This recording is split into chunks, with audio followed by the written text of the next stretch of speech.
Because if you need, I can download the VOD after we're finished. No, I got it. I got it. Okay. But thank you. I just can't do it with one of my systems, which is fine.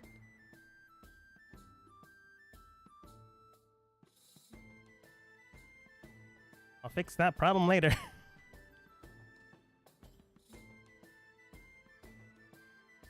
Also, I'm gonna put it out there for you guys. I'm doing a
attack.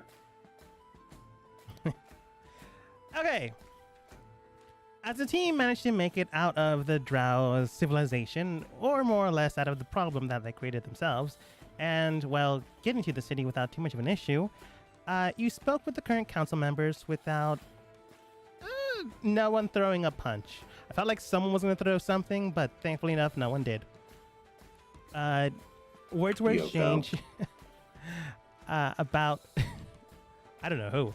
But words were exchanged on the meeting and the time, date, and paperwork. A lot of paperwork.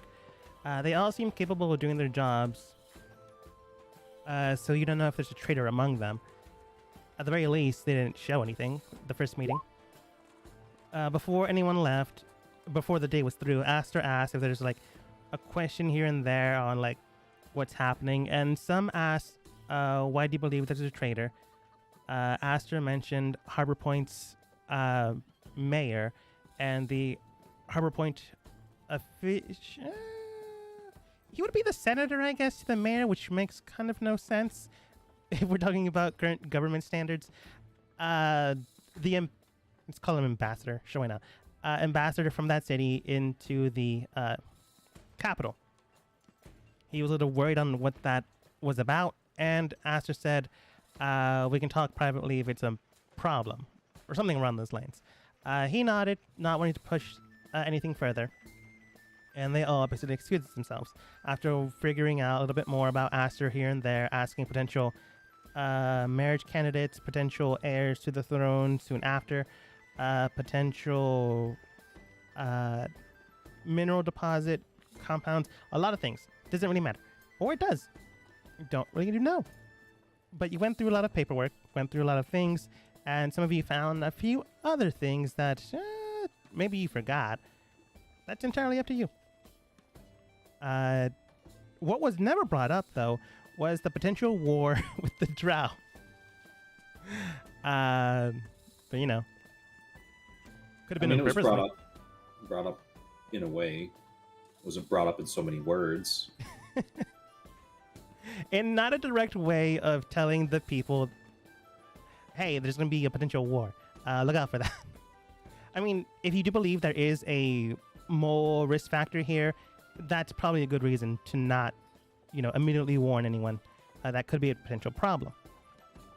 So you kept that on your chest without too much of an issue, and you went along their way. Thane applied to the school, which he's currently in, and he can take classes for the next week to gain a new spell.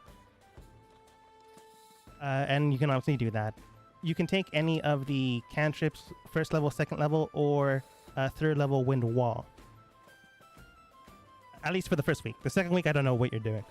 But you can do that in the morning or in the afternoon. In the evening, you cannot. That's personal study hours. Aster did more paperwork. Alpani headed into the garden where they were interrupted by an attendant. They mean-mugged out of the way. Yoko was more or less fine with their attendant and even's going to spar them soon. Thane went to go speak with Aster about a few things and then killed a bird. Blew them up with, what was it, magic missiles? Mm-hmm. Bitch head. If it was magical, it didn't dissipate, but if it had like any parchment on it, that straight up is not going to survive magic missiles. So who knows if that was something, if it was nothing.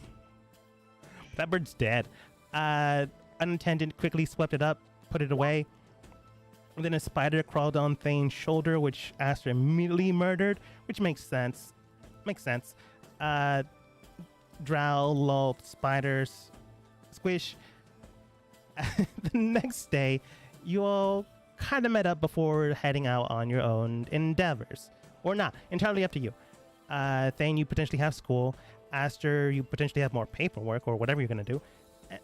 Alpani is there. I honestly didn't get a direct information on what you're going to do. And Yoko is going to fight Sprite. Alpani's going to watch the fight. Good to know. But this is where you start in the bright day of, the capital. 2 weeks before the meetings of the city, and potentially before the true mess collides together. Yoko, Sprite easily enough comes in without too much of an issue. They dock first, of course. They're not dumb. They're so tiny. Half elf. Last time I called it a halfling, only because they said half the first time. Spry young woman with a rapier to her side, looking towards you. Gives her honors to King Aster, and then looks towards you, Yoko. Oh, Spry. I forgot I did all that. What did it go with? Like Spry young, Spry old, rotund Spry. Yeah, it was like every single person was spry.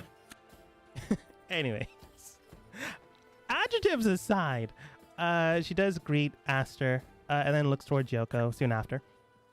My lady, if you are ready, I did have the morning hours for the training area. If you, unless you have something in the morning to do.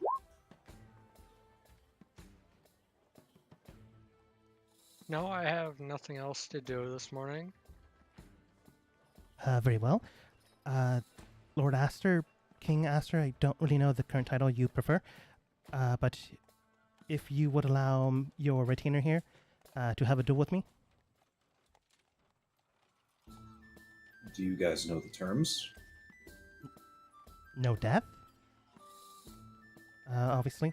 And, well, down to 0, if I assume correctly. Unless you have first to 3 hits. I would assume that it would be something you two have already decided. I just want to make sure both parties understand it. That does make sense. To be truthful, I was going to see how far Madame Yoko could strive in her skills and wanted to test my own skills in turn. Although I will if- be ready to lend assistance should it need be. Oh, perfect. That would be most grateful.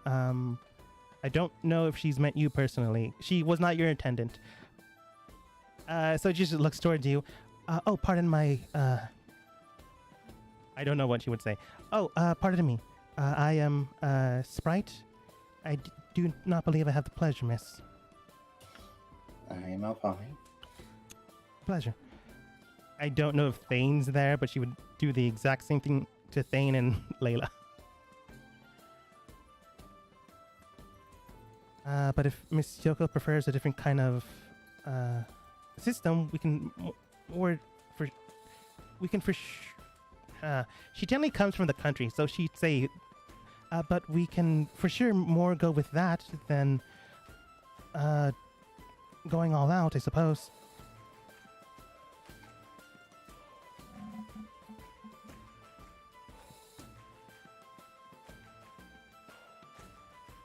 Does Yoko want to, like, fight any other way?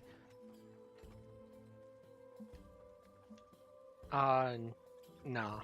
Yeah. Her main thought was, like, testing out your swordsmanship, seeing, like, who goes down to 0 first. Not death, of course, but, you know, testing your true martial prowess. She's not considering magic, but that's not to say you can't do magic. It's just she's not considering it. So if you want to bring it up, it's entirely up to you.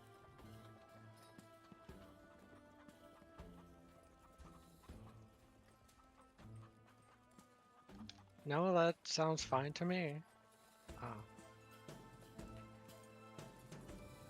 She nods, lightly bows. Well, I do have the training area for a few hours, so whenever you're ready, I will meet you there, I suppose. Heavy bow towards Aster, light bows towards all of you, and just heads out.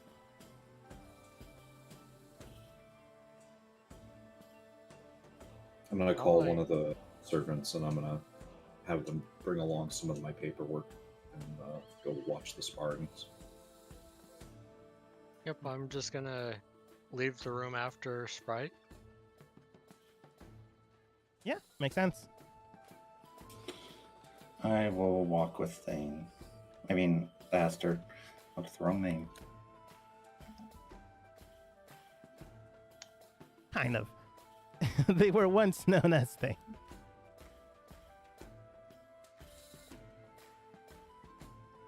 Okay, shrinking you down in the new map because you guys are giant here.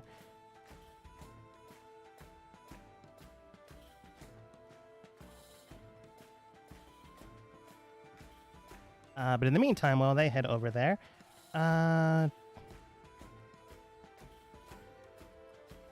I'm just gonna do this.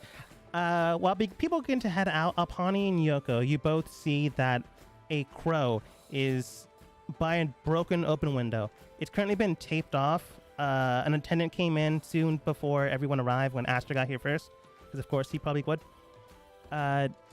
The attendant simply stated, we'll get the window ready by this afternoon, so do not worry or fret. They taped up the window to make sure that it was a work environment area, but before you guys left, Alpani and Yoko, you do notice like two birds. What looks like a white raven and a black crow, like next to each other, roosted on that windowsill. I Are those don't sound like normal birds. The crow for sure Well, is, crow maybe. but not like this. They would be not where most living things are, but the white raven itself, that would be quite literally an albino raven, the one that doesn't have pigment. That one is weird. More weird.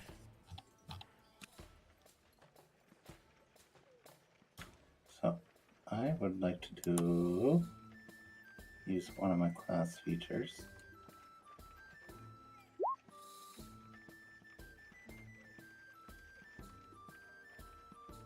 See if I can get any communication from them. Speech of the woods.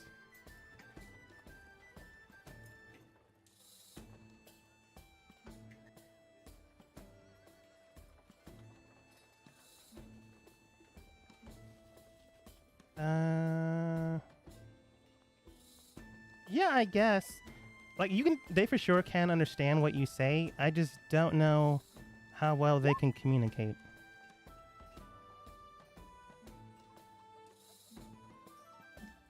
Well, I guess it depends on how smart they are. That's a good point. Honestly, both of those birds are pretty smart. So, what do you say? They're currently like nested there, roosting. From time to time, they do look into the room, not like spying directly at you, but you know, as birds often do, look around.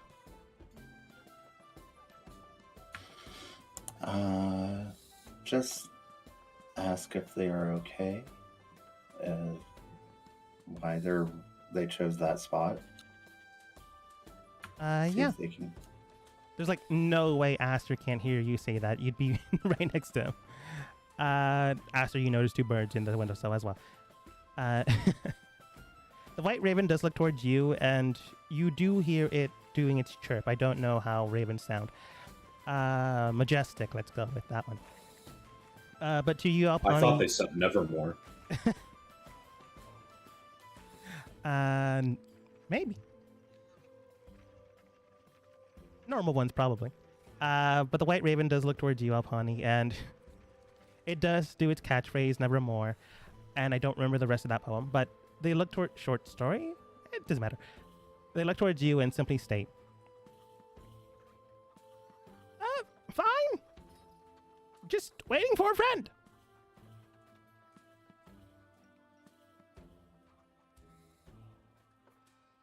The crow next to them would state, yeah, supposed to be here yesterday. This evening?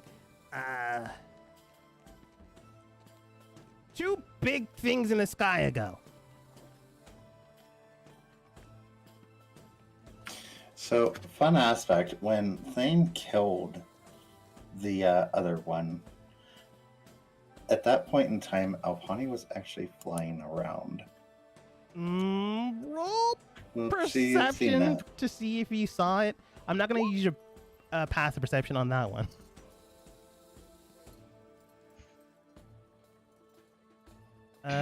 DC 15. I so misread that, Yoko. Oh my god, I rolled in that one.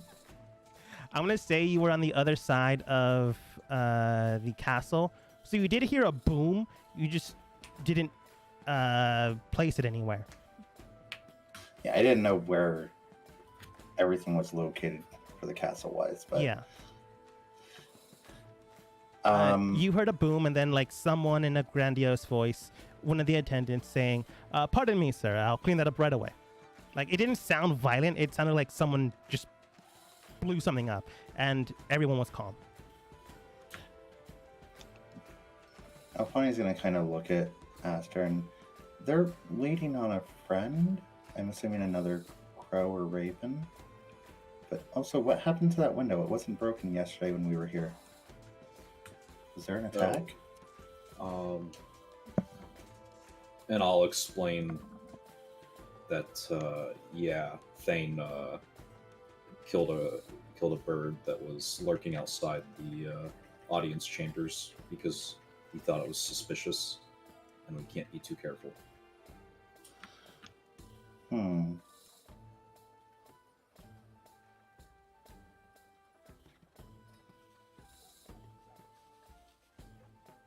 I think you can still understand the birds. The white raven does look towards you and states, "We're supposed to wait." Oh wait, other voice. We're supposed to wait. To have one of us sent. To have one of us sent. Yeah, that would make sense to them. To have one of you sent where? The crow does state. They had to make a choice. But we had to wait for our friend.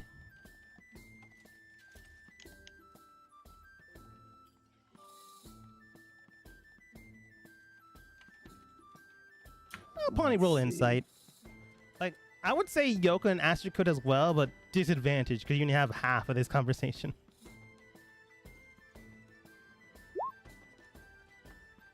$22 is pretty good. Alpani, from what you can tell and based off of what they're saying, they are waiting for a friend. Probably the bird thing killed the other day. But the way it sounds, they are waiting for a missive or an exchange to be made. And one of the birds are supposed to be sent as a direct confirmation, whether they have a choice A or choice B, if you had to guess. That straight up ain't happening. If, you know, magic blew up the bird and a potential parchment was destroyed. Oh, wow. You believe it might have been a messenger bird? I don't want to take chances. Either these are messenger birds. Explain this to everyone that's present. You So all look Aster- up there. Again, I don't know if Thane's there. You can be if you want to be. Nope. I'm Okay. still with my wife. Okay. So either these are messenger birds or they're being used by someone to pass intel. So be prepared for what I'm about to do. They could straight up be lying. That is true. Yeah. So 5th level. Man, they are not. They're not charismatic enough to save. I guess It's a if they get a natural, 15. I'm gonna give them a chance. It's a 1. They ain't doing nothing. Both birds are So- immediately banished. All right. So pretty much see them vanish. Can you two move over to the window and get ready to grab them when I drop the spell? If they reappear. Because these could also be familiars. And if they're familiars, they may not reappear. That is a good point. She knows her birds just from the Feywilds. Yeah, true. Asher, Yoko, you like get next to the building. You know Sprite's waiting, but they've been waiting all time. They can wait a little longer. Both of the birds, you believe, materialize when the magic is dissipated a minute later. But truthfully, only one does. Only the white raven. The crow did not reappear.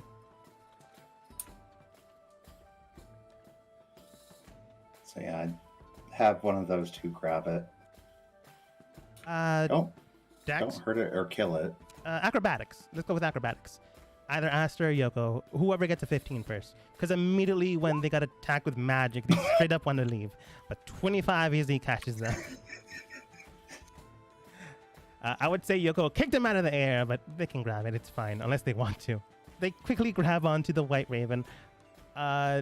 Looking towards you, it turns its head and goes, Yoko wouldn't understand. Alpani, you hear the thing state, where'd my friend go? Your friend was a familiar, so that's probably with its master now. We were supposed to fly back together. You're kind of stuck here. Because I'm pretty sure you're passing messages on to someone. We need to find out who. Well, if you have the message, it's on there. It does look honestly depressed that you said it's stuck here now. Aster, Yes. would you be able to have a servant bring a bird cage or something? Preferably a bird cage to put this White Raven in. I don't want to harm it. The factor that it reappeared means it's not a familiar. It's just an albino raven. Which is rare. Aster, you would probably have... Man, I'm blanking on the word. I want to say kukri, even though that's probably not the right word. Somewhere in the castle to send and deliver messages non-magically. So that's easily enough done. You know what? That sounds awesome because I definitely know that's not what you think it is, but we're gonna go with it. So yes, I pull out my foot-long survival machete camp axe hybrid, and I tie the message to it, and I throw it as hard as I can in one direction. Place that holds messenger birds. I think the word you might be looking Aviary? for is aviary. Probably aviary. Yeah. Just need a simple bird cage to put it in. One big enough for it. Yeah, I'm sure someone around here has a stockade like in John Wick or something. Yeah. It's those times. One of the attendants does come back with your handy delivering system. Hands it back to you and brings back the cage that you requested. You can easily put the bird in there. It ain't going anywhere. Its dexterity is +2. Yoko can easily outclass this bird any day. Right. So going to take the cage and hold it up to explain. So I'm not going to hurt you. You are a very rare creature that I wouldn't want to see harmed. But I need you to try to be friendly with me, and I will make sure you're taken care of. Nods, like does the whole bird up and down thing. It does agree with you. Like, yeah, that's what my master said. To wait here, wait for my friend, and then fly back when the right answer was given.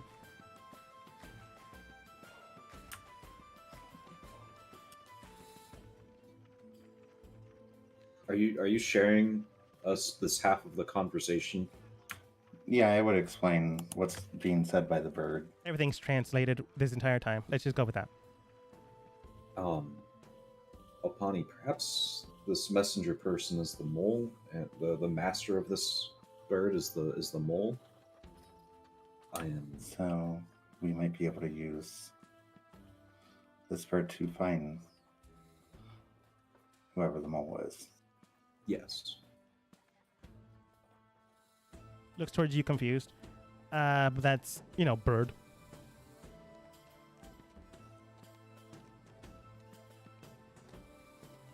Just looking at you now. I'm assuming the attendant left before you spoke again.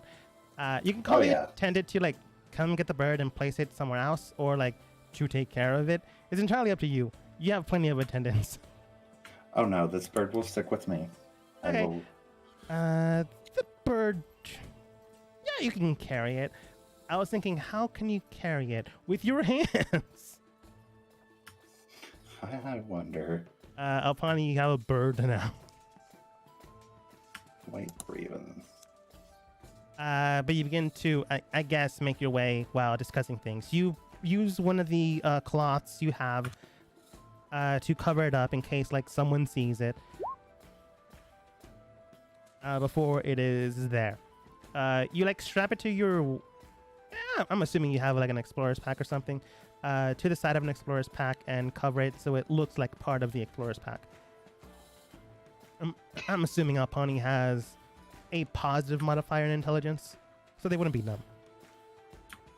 Yeah, she has a 1. Yeah, practical genius. On the other side of potentially the castle, Thane, you've been spending a lovely morning with your wife. No explosions. Bonus. No birds. No birds. Layla does look towards you and does state, well, other than going to class, there's anything you would like to do today? We do have 2 weeks before the set events. I'm gonna. Yeah, I'm in the process. Like, I would spend most of the time with her during the night, and then sometimes, of course, working on scrolls and stuff for Yoko. She's probably to me doing stuff like. Yeah. Usually, I'd tell her I just want to just relax.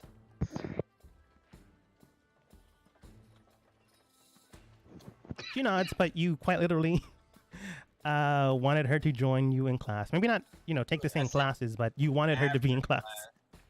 After Yeah. class. She nods, though. Do you take the class in the morning or the afternoon? Early morning.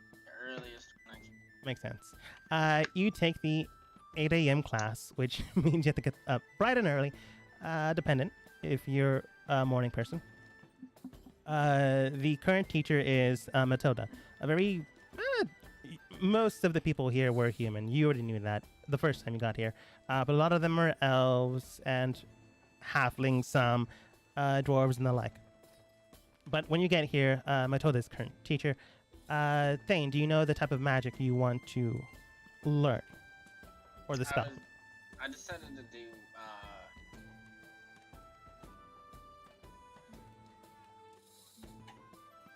I had root, but I don't. Look, I think it was.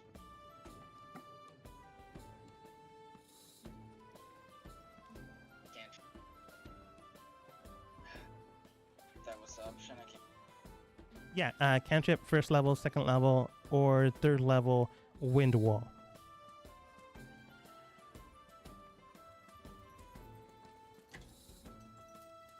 Mage.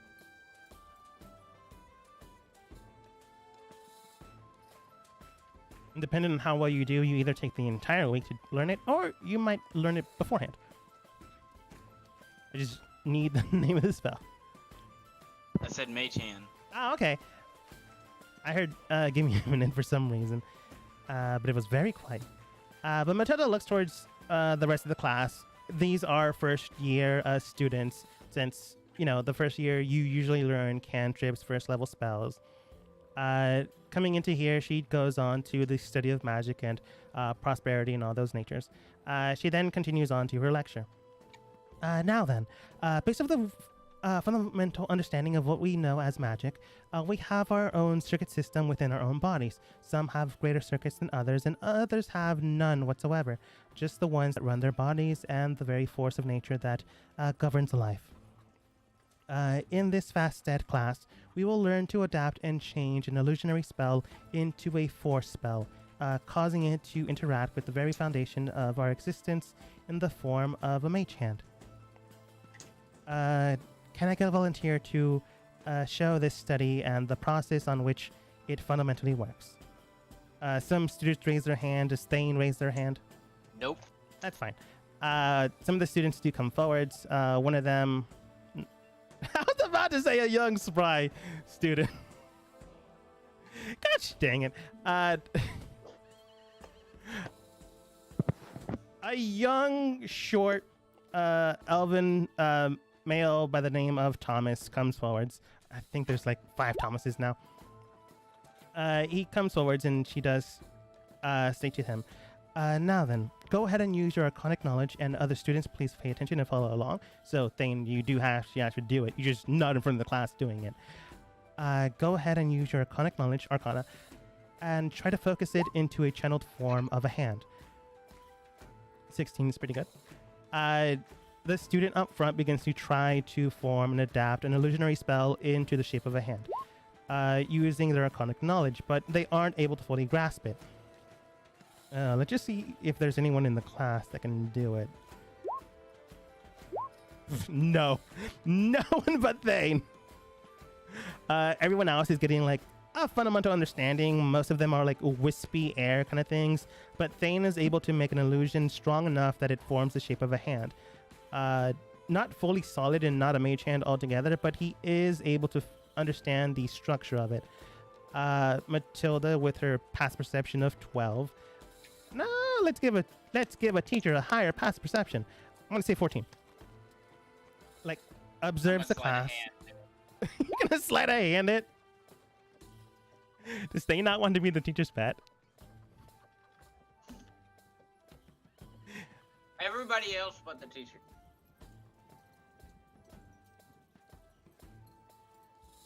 I don't know what that means. Like, everyone else but the teacher can see it, or the other way around?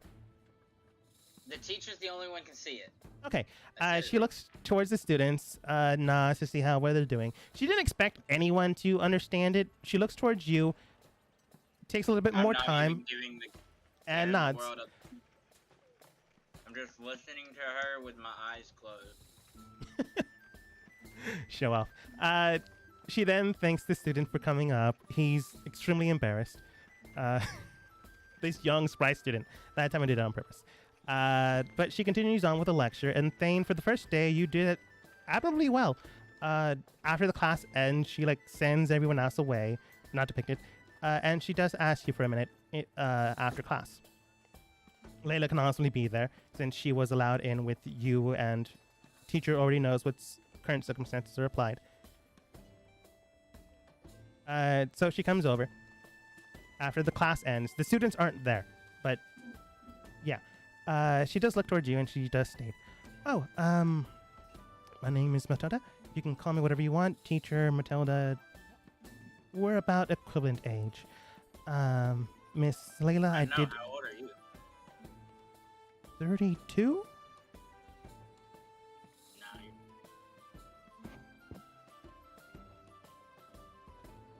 you're still young. Okay. Well, then you have a very good conditioning system. I don't know. Anyways, by the looks of it, it does seem that you understand the concepts of magic. It's, and its fundamental understanding. Were you perhaps tutored or studied before arriving to the castle? Sorry, to the capital? Nope. Oh. Well, I suppose you're a prodigy. Did you just learn your adaptive magical skills? Yep, self-taught. Oh, I see. Well, I suppose continuing with your studies and you'll be a fine mage of the kingdom itself. I'm just surprised someone at this age would not have been picked up by the prior king. He often sought those. I'm not from the king.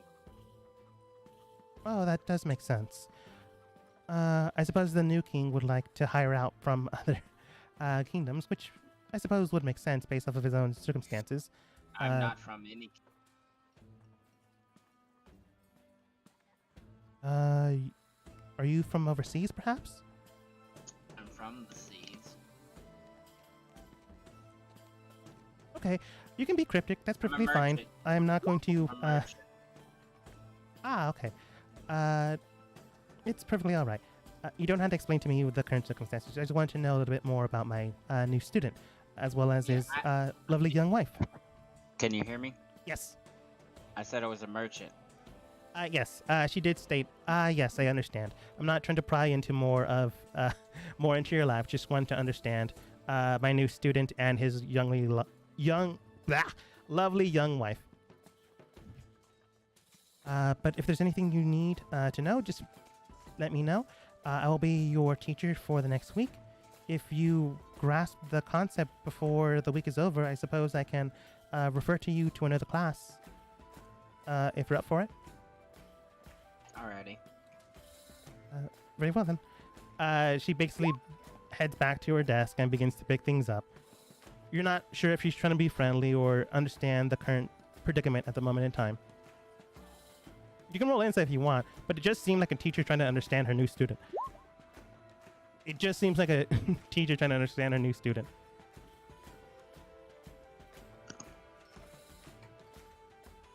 But Layla taking out the, I was going to say headphones, earplugs. Earplugs. She does, since she's technically not allowed to take classes because she didn't do the whole shebang. She's just there for moral support. She does state, I have no idea what she said, but she seemed nice. Anyways, I think She we're cried done. too much. Yeah, I suppose that would make sense since we just came into the middle of the semester, though. And as the teachers, like, I guess, whenever she would like, occasionally look up, because I haven't gotten up from the table, I Yeah. would just grab Layla by the waist, pull her in a little bit closer, and then dimension door out in front of the school, since class is done. She looks towards you, and like in a brief instance when you did that, she looked baffled.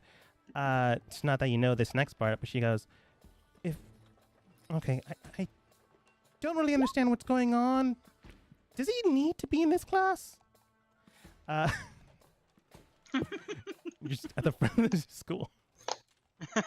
You're fucking Adam Sandler in that movie retaking kindergarten.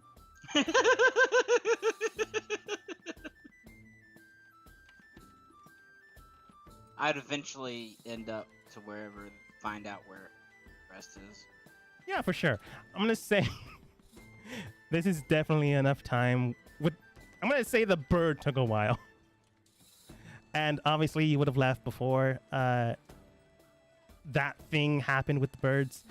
So you easily figured out where people were going. You went to the castle, asked, "Hey, where's the king right now?" They know your current circumstance, so they wouldn't say, "What are you, a spy?" No, they tell you where he is. You get there before everything happens. You meet Jean along the way. Or if we're going to go with what happened last time, you hear John. Because it sounds the same the way I say it. Just the person I need. I'm gonna get him to help me with the materials for that item that I said I was gonna create last. Yes, your rings. He does state, sure, we're ready to start the conversation, but be happy to help. I honestly came here to watch the current predicament happen as well as speak with King Aster. But I suppose I can wait, as it seems Miss Yoko is about to start something with a guard. The outcome's already decided. Sure. I have no idea what's going on. You get closer. Jean greets himself to the king, bows, does the whole thing, and Lars eventually comes out with his referee outfit. Lars, as you may or may not remember, is somewhat of a captain of the guards in here. Not the captain of the guard, but a captain. He looks currently in the referee outfit, looking towards Yoko and Sprite, and he does state, all right then, simple plan as follows. You're going to have an exhibition match.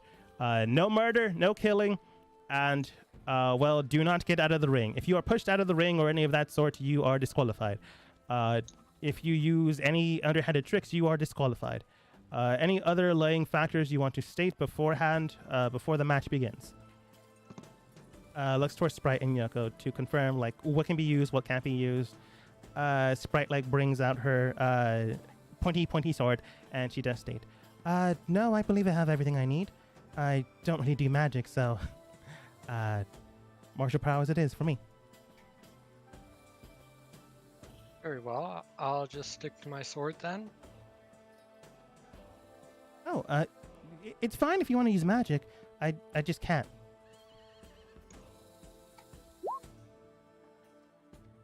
I will state, though, my sword can do magical things. I didn't plan on using those magical things, though.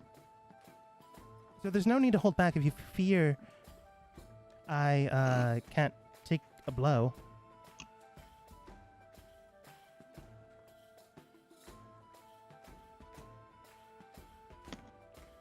I would like to see how well I do without magic. Very well then. Then I myself won't use those attributes either. Large nods and agrees. Very well then. If anyone does use magic, they will be immediately disqualified, and the other individual will win.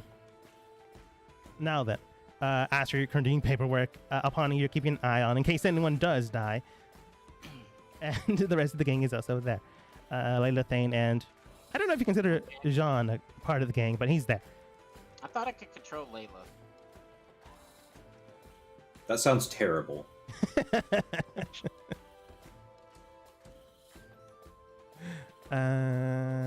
Thane, you now have control of the token. We're gonna come up here, like, kind of, as we're walking around out of eyesight, we just vanish. We're gonna watch as we're invisible over here. Okay. Just sitting down, relaxing. I don't think you belong in the first year class, but whatever. Using more magic for no real reason other than just to use it.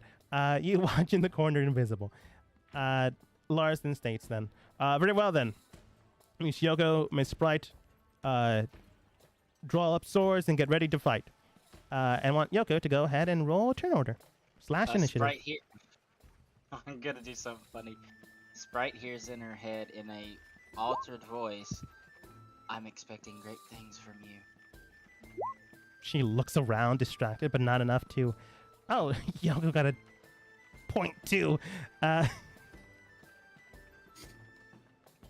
Look at that show off. Not enough to be fully distracted, but enough that Yoko beats her by her hair.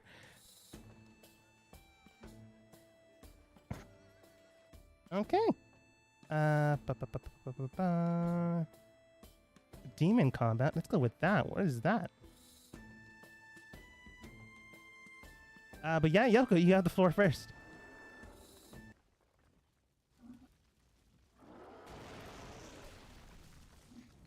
Oh, it's background demon from music. I guess.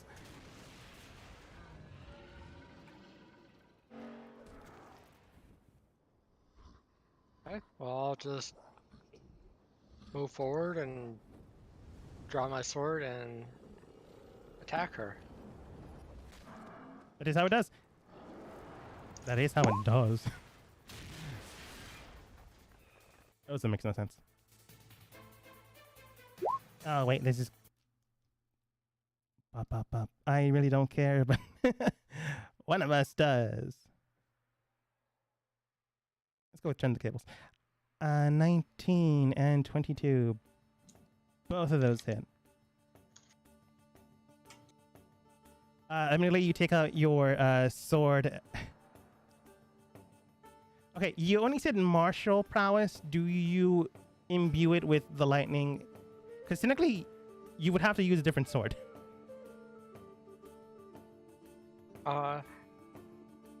No, I won't imbue it with any lightning. I'll use a different one. Let's just say you use the same property sword. It just doesn't do lightning damage. Okay. So don't worry about, picking another sword. You just have another sword that has the same stats, just not magic. Yeah, I was about to say, I'm pretty sure Yoko's sword, she has many. Yeah. I'm sure somewhere down the line you have a +1 sword. You go in for a strike and immediately swing in for 16, 26, 30 points of damage. Slash directly into her, and it is a good bodied blow. She's not dead, but she's also not bloodied. She is quite hardy. You don't know where she comes from, other than the half-elf. That's all you really know about her. She is a new attendant that was brought in thanks to Aster's Reformation Act in, hiring process. And that's honestly what you know. Aster, you yourself don't really know too much about her, other than she was hired. Your sister did the main new hirings, but that's all you really know. So that's honestly, not dying. Good job. She looks towards you, is impressed. Not bad. I did hurt though. Okay, and then I'll kick her too. That is for sure not swordsman play, but okay. Martial prowess. Yeah, I know. Said martial prowess. I not- know. The rest of my sentence was, but she did say martial prowess. 15 more points. She is now considered bloodied. Immediately kicking her to the side.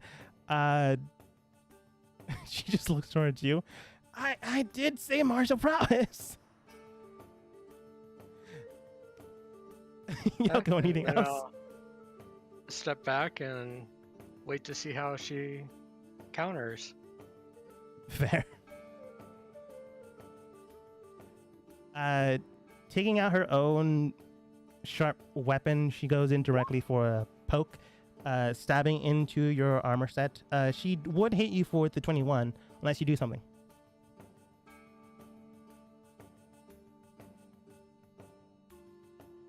Where is it?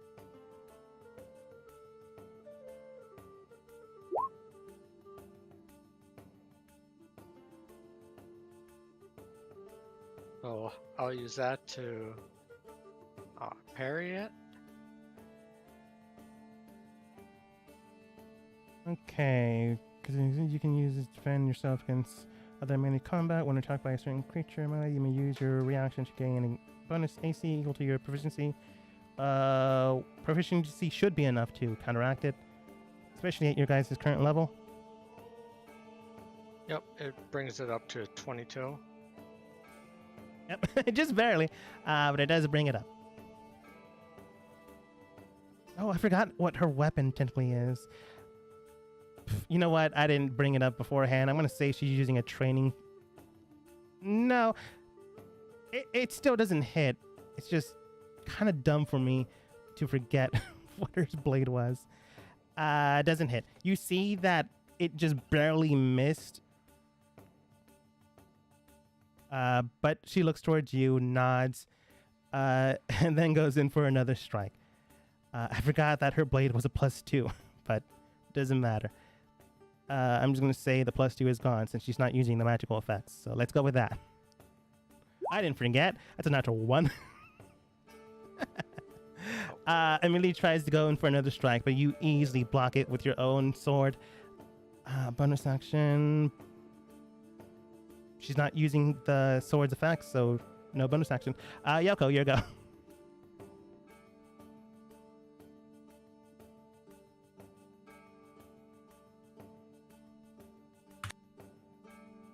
Well, I'll go in for another 2 attacks. Well, let's go for 1 first. 14 doesn't hit. And 15 also doesn't hit. Going in And for the 2. Go ahead. I know And you're the going to kick. kick her. I already know. And 17 also doesn't hit.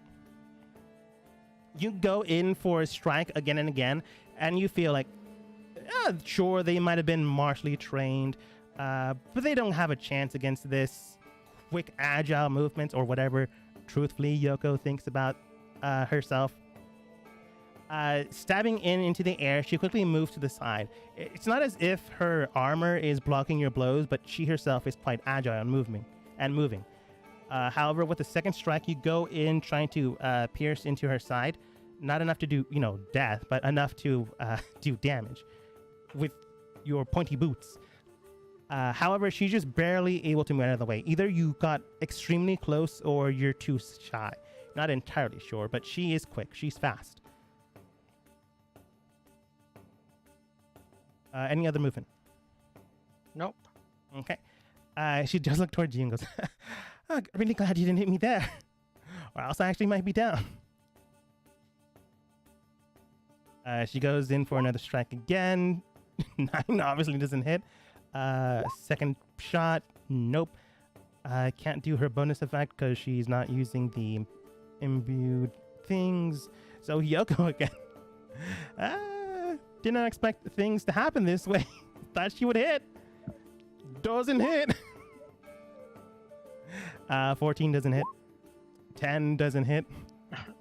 Go for a kick. 25 for sure does. Okay, 45 plus 7. 52. You go in for a straight shot into her, and she does feel a lot of pain. She's close to being at 0, but she's not quite there. She's like, sees Death through the other side of the window, but Death's currently in the car, waiting for them, not opening the door, just waiting inside that car.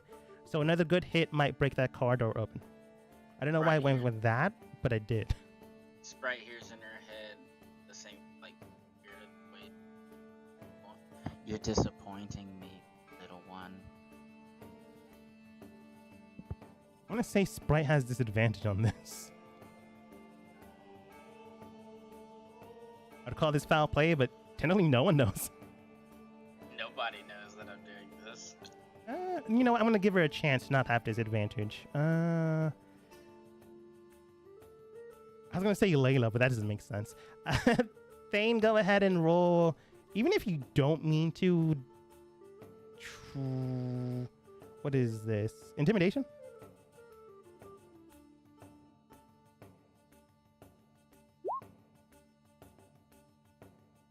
Okay. Let's roll. That's a 6. This woman came from the country. Maybe determined to see what the city folk have. Maybe too determined to try to do that. Hearing any type of, like, you're awful, you're bad, you're disappointing, immediately breaks her spirit.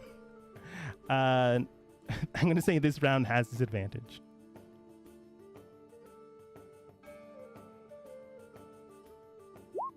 It's an 11, 17, 11 don't hit. Second strike, 25, 11, 11 don't hit. Can't do bonus action effects, so that is her turn.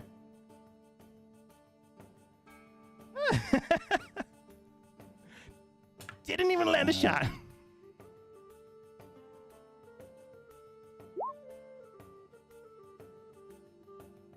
Yeah, 21 does hit.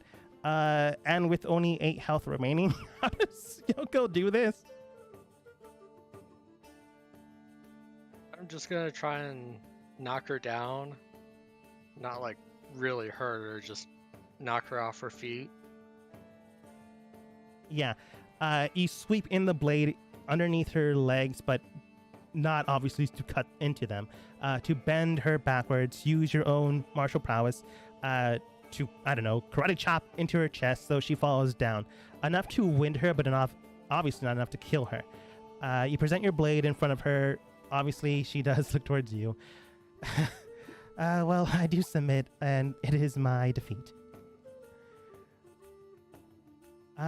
You can tell that, yeah, obviously losing a match, losing, the thing you've trained to do, it would crush you.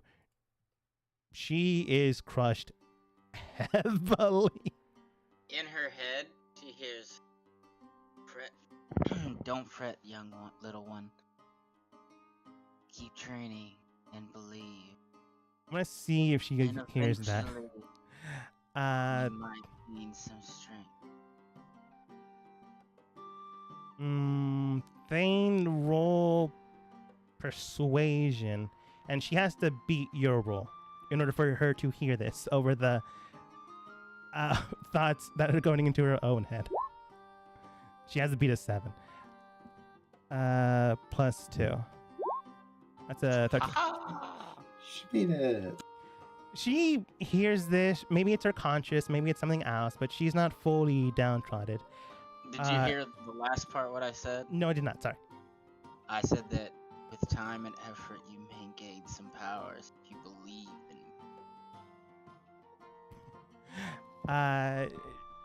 Yoko, it feels like she's like going through the motions of like giving herself a pep talk in her head, even though that's what she thinks she's doing. It's not. Lars looks towards the both of you. All right then, match over. Contestant Yoko has delivered the final blow. You can tell that people are whispering here and there. Not like, oh, did you see that? She obviously cheated. Or did you see that? She's a failure. You don't know to who. It's like general gossip. Like, I didn't know she was that strong. Oh, no wonder the king has her as a retainer. But you can tell a lot of people are looking down on Sprite. Not like heavily, but you can tell like some Alpani and Yoko, you can tell that some people in the area, not immediately, but you can hear whispers. Like, no wonder the former king didn't hire half beings, or like, not surprising, depending on what the new king hired. Does it look like Sprite hears this? No, she is in her own head right now. Did she get? You saw what I typed, right? She hears that. She also hears for I am I eternal. am eternal. Man, you're invisible. So I was gonna make her roll this perception to Yeah. see, because this is a I'm weird thing that's doing- happening. You just see her looking around like, is this me or someone else? This is not my voice in my head. She doesn't see you, obviously, but you can tell that she's picked up like, okay, she is not falling for this anymore. Listen, child. Do not. What's the word? To not okay. Do not forsake me, for I can give you power. If She just- only you be. Go ahead. Yeah, if only you can. Only if you believe. She just looks around, surprised by this, but man, you're pretty far away. And I'm not speaking out loud. No. It's just a perception check. If I was gonna use passive or not, go ahead and roll perception. Me? You don't notice anything like on her face, but you do hear in her own head. I don't really know what's going on. But can you stop doing this? There's technically a law against this. You could get in a lot of trouble. The laws of mortals do not harm me. Or not harm, concern me.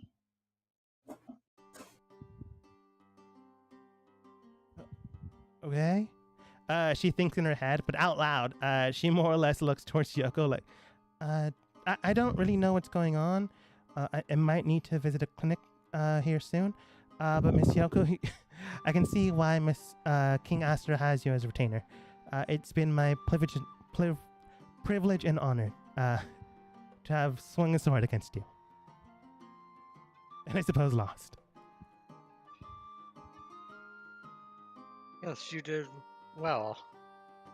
Thank you for indulging me. Are you all right? Does Alpani need to take a look at you? If she can perhaps cast something to detect, I don't know, maybe it was the last shot that hit me hard, but I keep hearing things in my head, so I don't know, maybe it was an off day for me, or maybe something is in my head. If you could help me with that, otherwise I probably should visit a clinic to see if there's something happening. I have something that can help with that. But as Alpani's saying that, she's kind of just looking over at Yoko. Like, Underneath her breath, she does state, hopefully it's not demonic. I did hear rumors about that.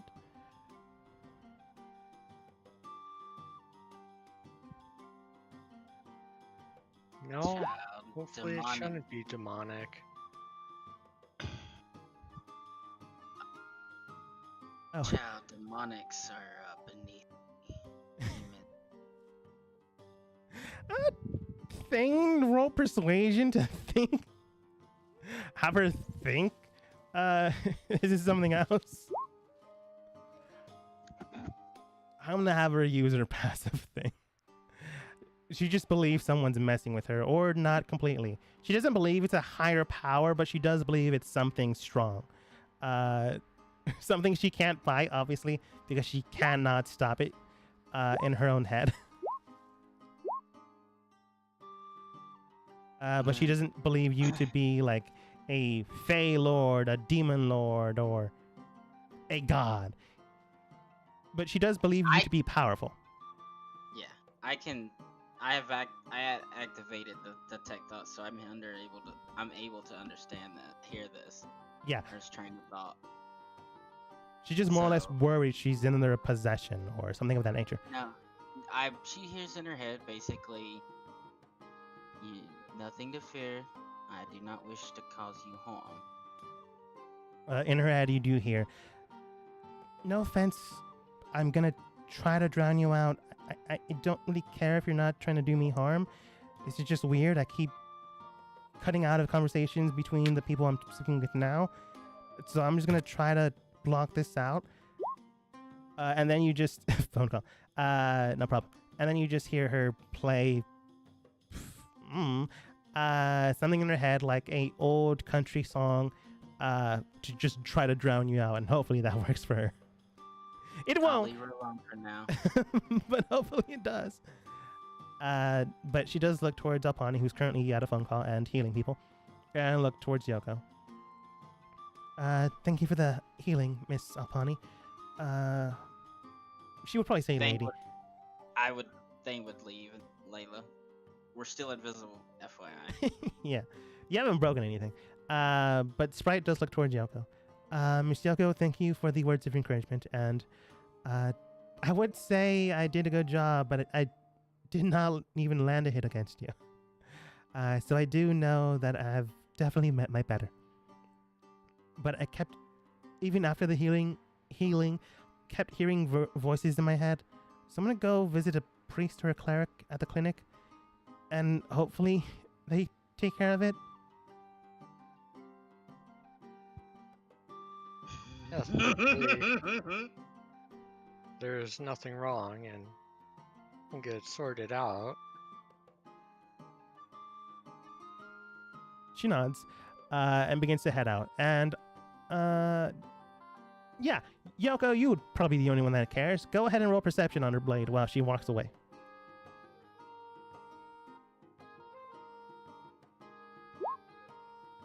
It's pretty good. You can tell that the way her blade is made, it's definitely a rapier, or however the way you pronounce it. It has embedded grooves in it, strange markings, but they are not fully magical. You can tell that someone has imbued it with magical properties, but some of the symbols themselves don't have a full connection to the weave or something of that nature. It feels like a new fundamental language. It is not primordial, it's not draconic, it is not the other languages used for magic. It is distinctively its own type of cipher system kind of language. But it also has standard magical properties. But you can also tell that she was holding back technically, but so were you. So it's not as if you didn't win, it just... Her blade is something else. Something you've never seen before. But it does also look crudely done, and then cleaned and refined sometime later. But she nods towards you and begins to head out. To hopefully get rid of the possession.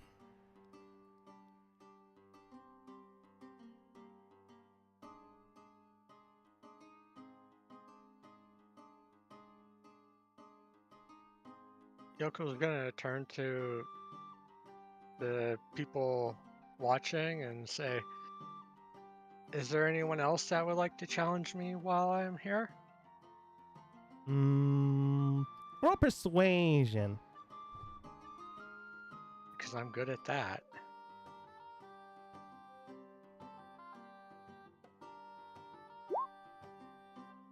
It seems pretty good. I'm gonna see if any one of them is confident enough to take you on. None of them are confident enough to take you on. You can tell that some of the younger swordsmen are like, yeah, maybe I can do it. Or, but some of the older gentlemen are like, let's not press our luck. I don't know what the D2 is for. Oh shit. Oh, Run! You're flipping a coin. Aster stands, sets aside the paperwork he's been signing, steps into the ring, gives a shallow bow. Is that an open offer? Of course. Jean puts a cloth on your paperwork, puts a rock on top of it so it doesn't blow away and so no one can like see it without obviously showing it. The same rules as your duel with Layla? You mean Sprite? Sorry, yes, Sprite. Layla is the wife. Who he hasn't fought yet. If that works for you. It does. Very well then, Lars states. King Aster and Attendant Yoko. Begin when ready. Both of you roll initiative / turn order. This is gonna be fun.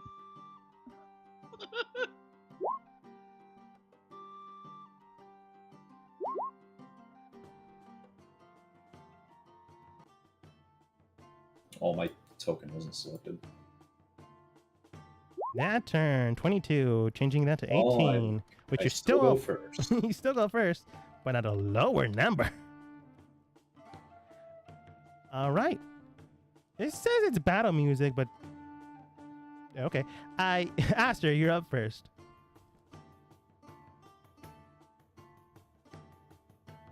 I'm gonna sumo this and just shove Yoko out of the ring. I knew you were gonna do that. I'm sorry to disappoint everyone. That's why you asked. Same standard rules apply. Yoko is pretty dexterous. Oh. Beat a 12. 20. I do it again. Wait. Does Aster fly out of the ring instead? No. I'm just gonna tell you what happens. Aster, you try to go for it the first time. Yoko, go ahead and roll acrobatics or athletics. You're rolling pretty low this time. Oh, No, 17. they tied. Attacker wins ties. I actually looked this up. Apparently nothing happens. If it's Really? Oh wait, I think it's if it's NPC versus PC. Yeah, I think that's what I looked up. Attacker wins ties. Meets beats has always been. Yeah, if it meets, it Oh, beats usually. But I remember looking it up for an NPC because I had someone basically try to body check another person. But I think that was an NPC versus PC that like does nothing. But yeah, Aster, you go in for the first time and try to grab Yoko. She easily dodges you and you just punch yourself in the face. Your mask obviously covers yourself, but it hurt your hand. You go in for another clothesline check once more and grapple onto her. She is currently held, but can easily break next round, but she might not get another round. You move at half speed. I wasn't trying to grapple. I was trying to push 5 feet. Okay. You try to go for and grapple, but you obviously know Yoko is too quick, so you go in for a pushing attack, pushing her out of the ring for 5. Man, that is directly in the middle. I'm okay with her being on the ledge. Yeah. Yoko, dexterity save. Get below 10, and yeah, Nope. you're on the ledge. You haven't fallen to the other side, but you're on the ledge. I think that was everything, Aster? No. Could be wrong. Because I know Yeah, you have action 2 surge. action attacks, and then your bonus. Then I'm gonna action surge. Yeah, that's what I thought. Okay. You are rolling poorly. Oh my god. Okay. now Oh, beat a there it 28. is. Now beat a 28. I mean, we both are quite high, but yeah, Yeah, I no. could just make more. You keep moving, dancing. It honestly feels more like a ballet act on the theater rather than anything else. Yoko, I'm not going to say you beat Yoko because these were off rolls to begin with. Yoko more or less reluctantly loses, thinking, yeah, the king shouldn't lose in this case, or he's not really fighting. It's not worth it. So you like jump over the other ledge, pertaining to feign being hit, and then just land on the other side. You can tell a lot of... I'm going to see if anyone notices. You can tell a lot of people are quite impressed. Some of the naysayers from Sprites fight even state, oh, that's actually quite impressive. Charming.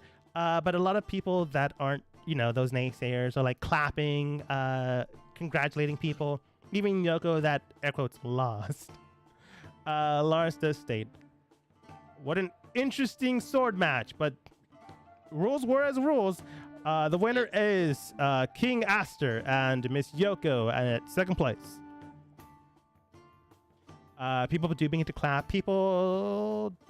Alpani, you do see that some people did bet on Sai to see who would win. Some people bet on Aster, some people bet on Yoko.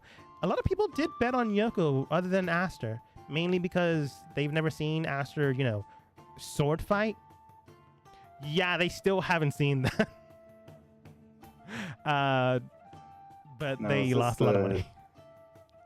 Naysayers that were giving crap about a half breed Yeah, also. for sure. So don't worry about them and losing money.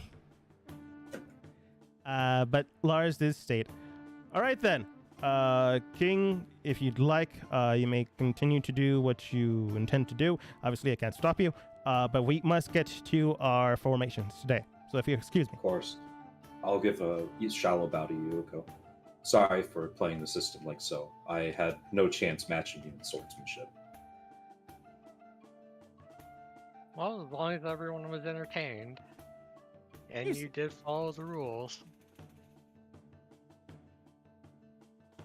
You do see Lars putting people through the system of, their training. And you can tell that people were entertained by this. It was just weird. They expected a sword match. A lot of people lost their money, but, they were betting on their own terms. So that is entirely up to them to lose their cash. Jean does look towards you, nods, claps, and does a very grandiose bow. King Aster, it has been an honor to see you and your swordsmanship. Truly, a better swordsman is probably right next to you. But you do swing a good right hook.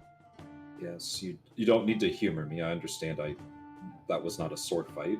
That was a test of martial prowess. Well, the rules were rules. By the way, I did take a liberty to cover your documents and put a rock on top of it. I appreciate it. That being said, I do need to discuss something with you later this evening. If you'd like, I can do it now if it's entirely up to you. But I don't know if you gave him a title, so I'm just going to call him Thane for now. Thane did request something of me as well, but then he disappeared. I don't know where he went. I mean, I did assume I promised you something in return for helping me ascend to kingship, so... It's not what this is about. Nonetheless, then, if you would like to speak with me, I'm headed back to the council hall. Very well, then. I'll make my way there. Actually, I'll stop by my shop first. Maybe that's where he went. Who knows? But if you excuse me. Of course. Bows. You'll meet him later this evening or afternoon, depending on when you go. But he's going to go check his store first in case Thane went there. Which he didn't, because he said he went to school.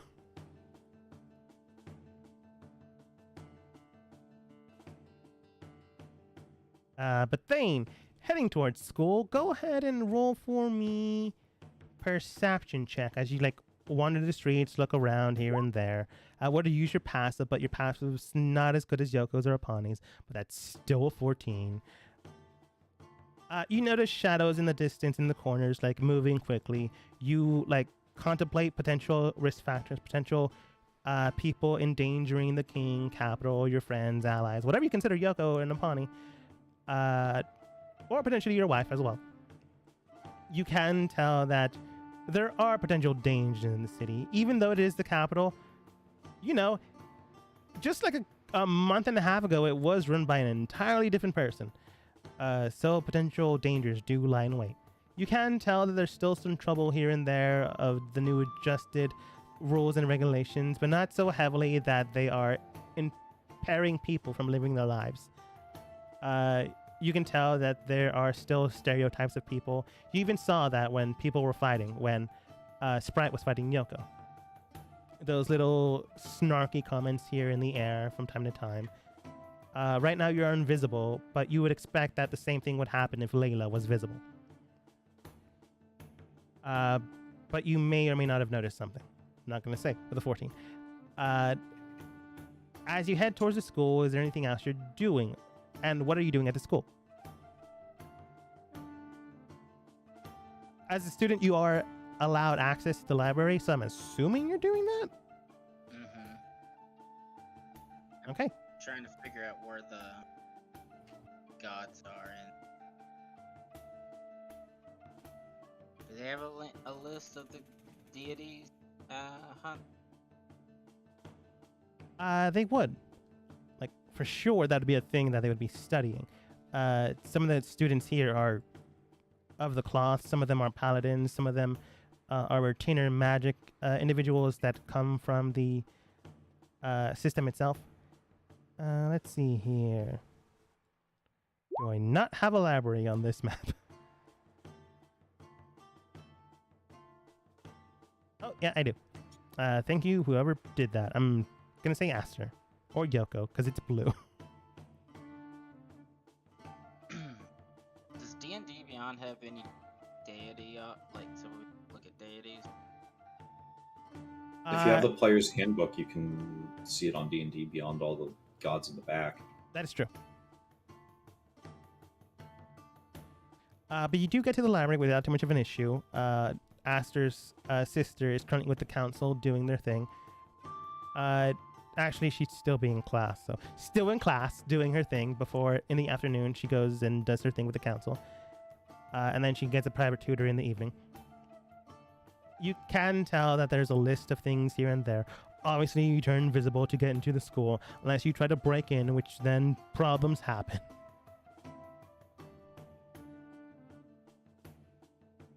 It only lasts an hour. Yeah. You get to the school, you turn visible again. They welcome you in with open arms, because they have to, because you're a student here. You get led to the library without too much of an issue. Various students are here doing their thing.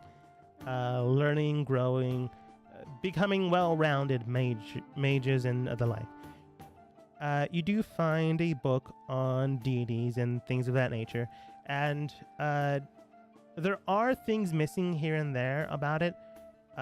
It's not as if you get a full catalog of everything, but you do get a very general concept of every god and what they do and things of that nature. You do get Loth, Spider Queen, Goddess. I'm looking for Telos. Okay. You do find Telos. Any reason why? He's the god of the storm.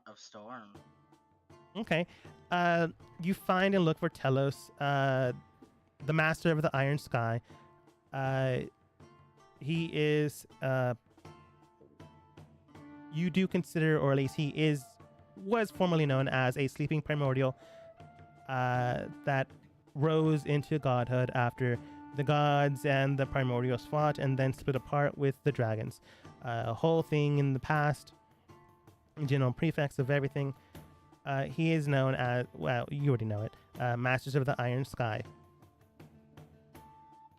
His main worshippers are warlock knights and things of that nature. Various spellcasters which possess a lot of elemental magic, such as control weather,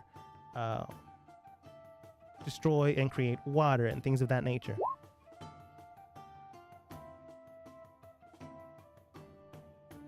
Is there anything particular you're looking at? Yeah, hold on. No problem. Well, you look through the concepts of everything that they do. You can tell, based off of their former primordial status, that other than being powerful, they also once belonged to material plane. And can technically still go there, based off of what the index tells you. As well as the ability to not only have worshippers, but to have packed individuals to become warlocks in their own fasted. Wrong word and terminology there. To become their own workers in the material plane.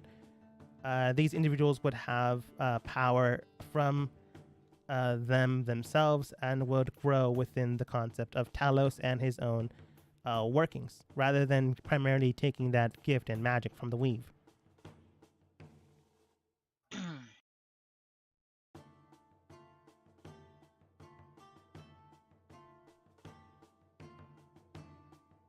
Alright. I'm gonna read as much as I can about Talos. Okay. I have plans for Talos.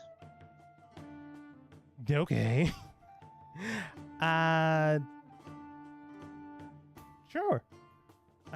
You get a general book, so everything I've already stated, but you can tell that some theories suggest that Talos was in a comatose state at a certain point in time ever since the wars and the fighting between the gods, the primordials, and the dragons, until Primus split the worlds apart and gave them their own worlds to fight over, rather than them potentially destroying the world over and over and over and over again. Talos' body is in the material plane, you do believe, or at least that's what is theorized. And since his body is in the material plane, he can potentially take control of it and reshape it into its own shape, rather it be a humanoid form, a gigantic giant, or something of that nature.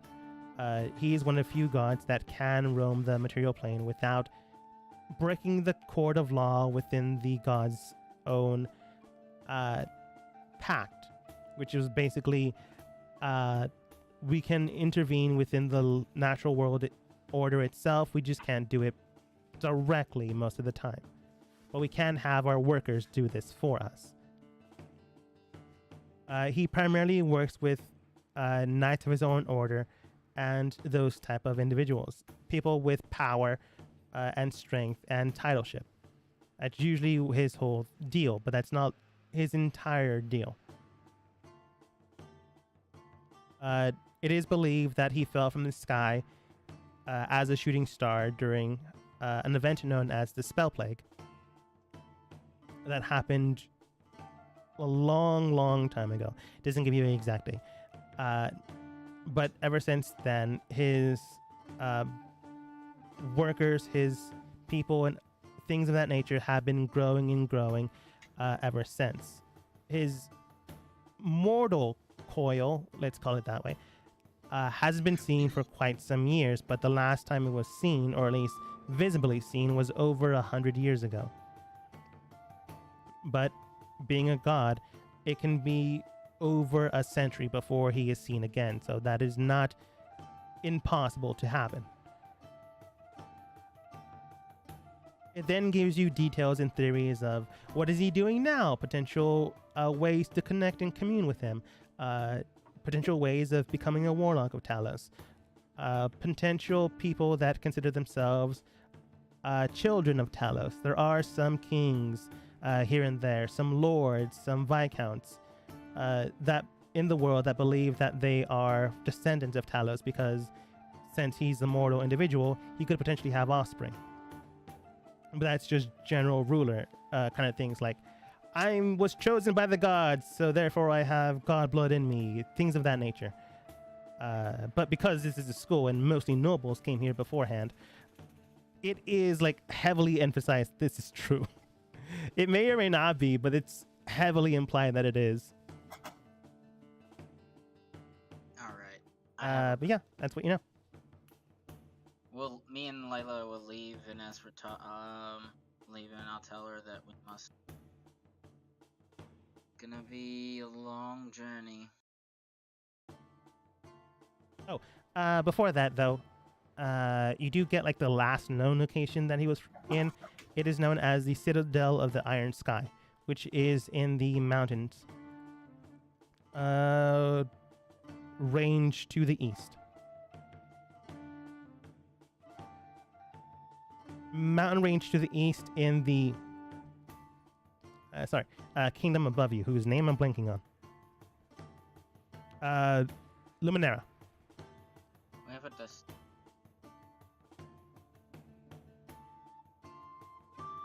Otherwise known as the magic capital of the world. Here.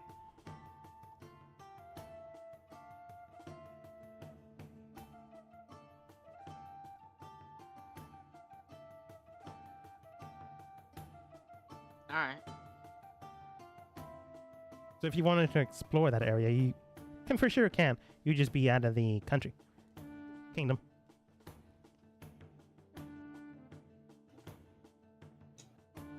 Oh wait, that's not the school. Anyways, Layla does nod towards you. She does state, alright then.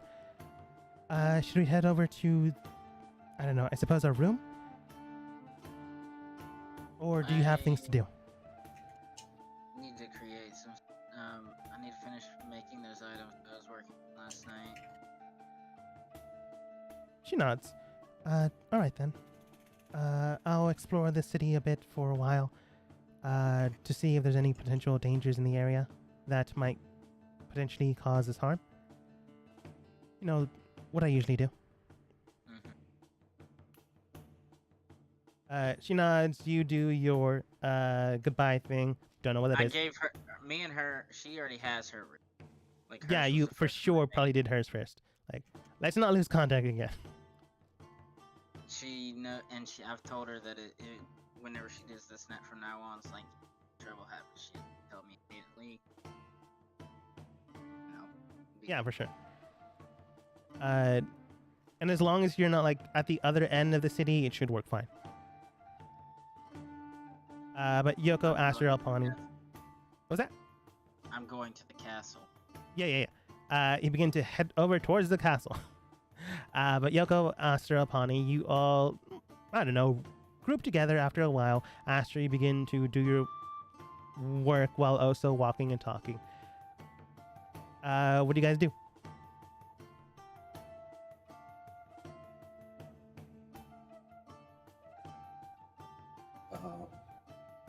I think Jean needed to talk to me, no? Yeah, but it doesn't have to be immediately. Unless you want it to be, I guess. Again, I was just going back to the council room to do more boring work, so... Okay. Aster, head home. Yoko, Alpani, what do you guys do? Yoko will see if she can find Sprite. She is your attendant. So technically, once you enter the castle's premises, she does have to attend to you.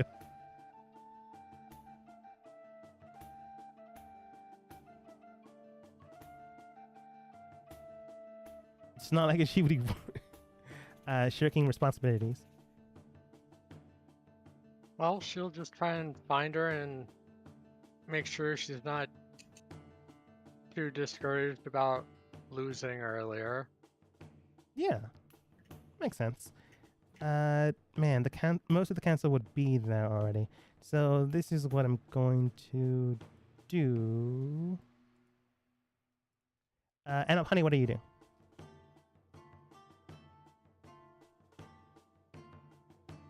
Sorry.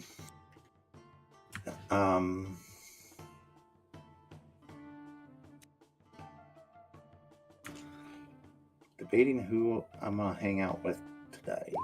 That's fair. Also, remember you have a bird. True, I gotta deal with that. She would probably head towards the gardens then to try and talk with this bird some more. That's fair. I'm gonna place you here. Okay.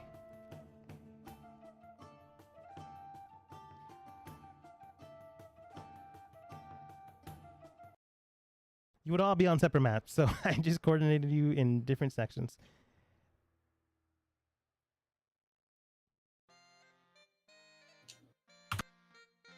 I'm just gonna go with Yoko first since it's easier that way for me. From left to right. The placement doesn't make sense, but it doesn't matter. Yoko, you get into this castle premises, and you can tell that Sprite was there. She got herself checked out. No phantasmal spirits or anything of that nature were possessing her. She's still a little worried on... Sorry, there was a siren near my window. She's still a little worried on who was speaking to her in her head, but, you know, that's a thing. But she does greet you as soon as you enter inside. Oh, Miss Yoko, welcome to your return. Do you require me to draw a bath or to get you a meal? No, I just want to check on you to make sure you're doing all right. Oh, I was worried I may have gone a bit too hard earlier, and I don't want to discourage you from continuing your training. It's quite alright. To be quite honest with you, I was doing two things with that fight. One was to test to see how far I've come, and two was to see if I truly belonged in this position. It does seem that I still require further training to be, I suppose, above my current status, but I'm glad to see that there's something I can strive towards. I think that's a good way to look at it. Truthfully, I have nothing else to be doing right now. Perhaps you would like to practice together? Sure. I'm supposed to be attending to you, though. Not the other way around. I feel like would be imposing.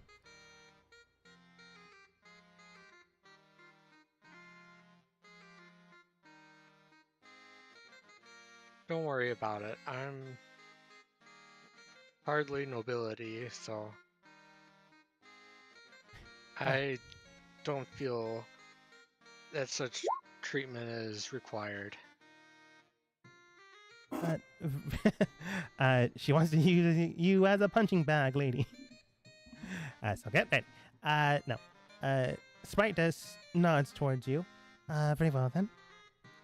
Should we have a sparring match, or would you like to use the secluded area I use for my practice swings?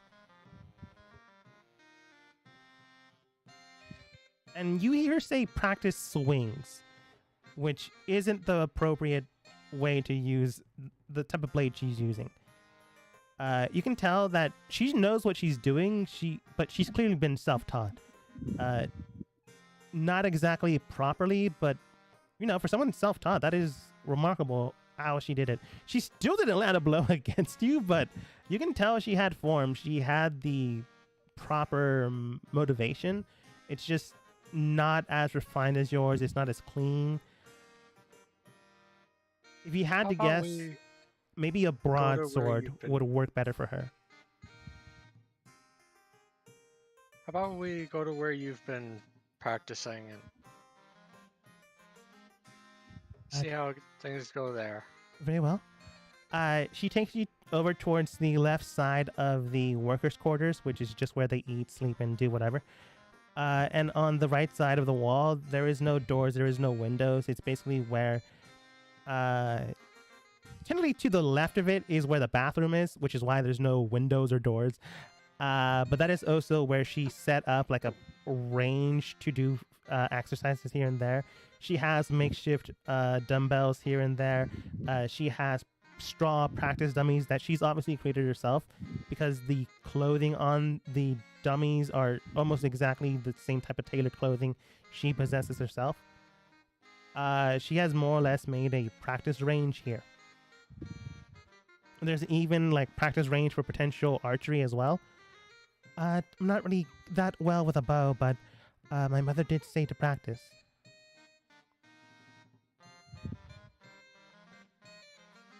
Well, it's certainly a skill that could be useful.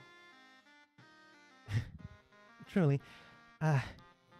Although, to be... I suppose, can I be honest with you, Miss... Oh, sorry, Lady Yoko? Of course. To be frank, I obviously can tell that you know that I am a half-elf. But I've attributed more of my upbringing to the human side.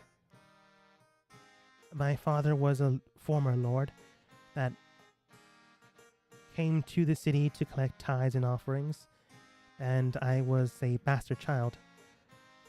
I was trying to learn and study to see how and maybe to get a connection, I suppose.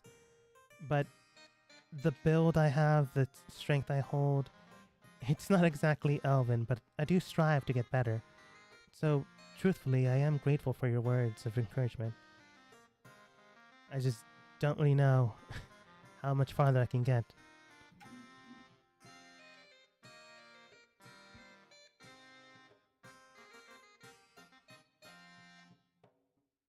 Well, I suppose it depends on what your goal is.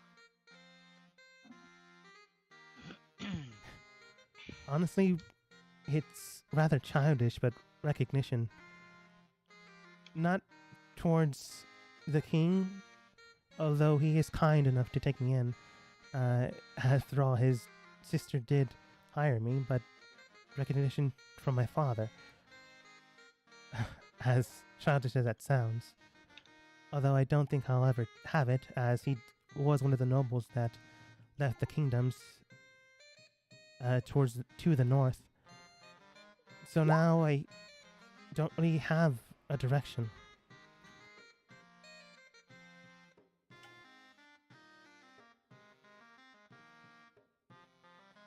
Well, setting a goal for yourself would probably be the most important thing to do for now, then. I suppose that is true.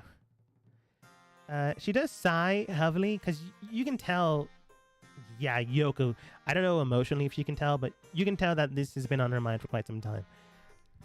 She's trained, honed her skills, adapted herself to become more elven, to learn the swashbuckling ways of the rapier, to learn the archery of the high elves. Her mother even tried to help her along, but she's fine. Like, it's not as if she's heavily bulky, but you can tell that her arms, her shoulders are more built to the type of work she's done. You don't know the type of work she's done, but it's definitely heavy lifting. Definitely a lot more than the, air quotes, elegant ways of the elves. She's like, has more muscle mass. So you can tell she might be able to do more damage than an elf, but she cannot do the exact same things they can do. So having a direction is honestly good advice. Since the way she's going, she probably won't be able to do that. She does nod towards you, and she does state, I suppose that is true. But enough about me. You do seem someone from, you did state beforehand, the south. East. I take it, Mr. Sorry, this is all rather new to me. King Aster hired you in the same stead alongside myself?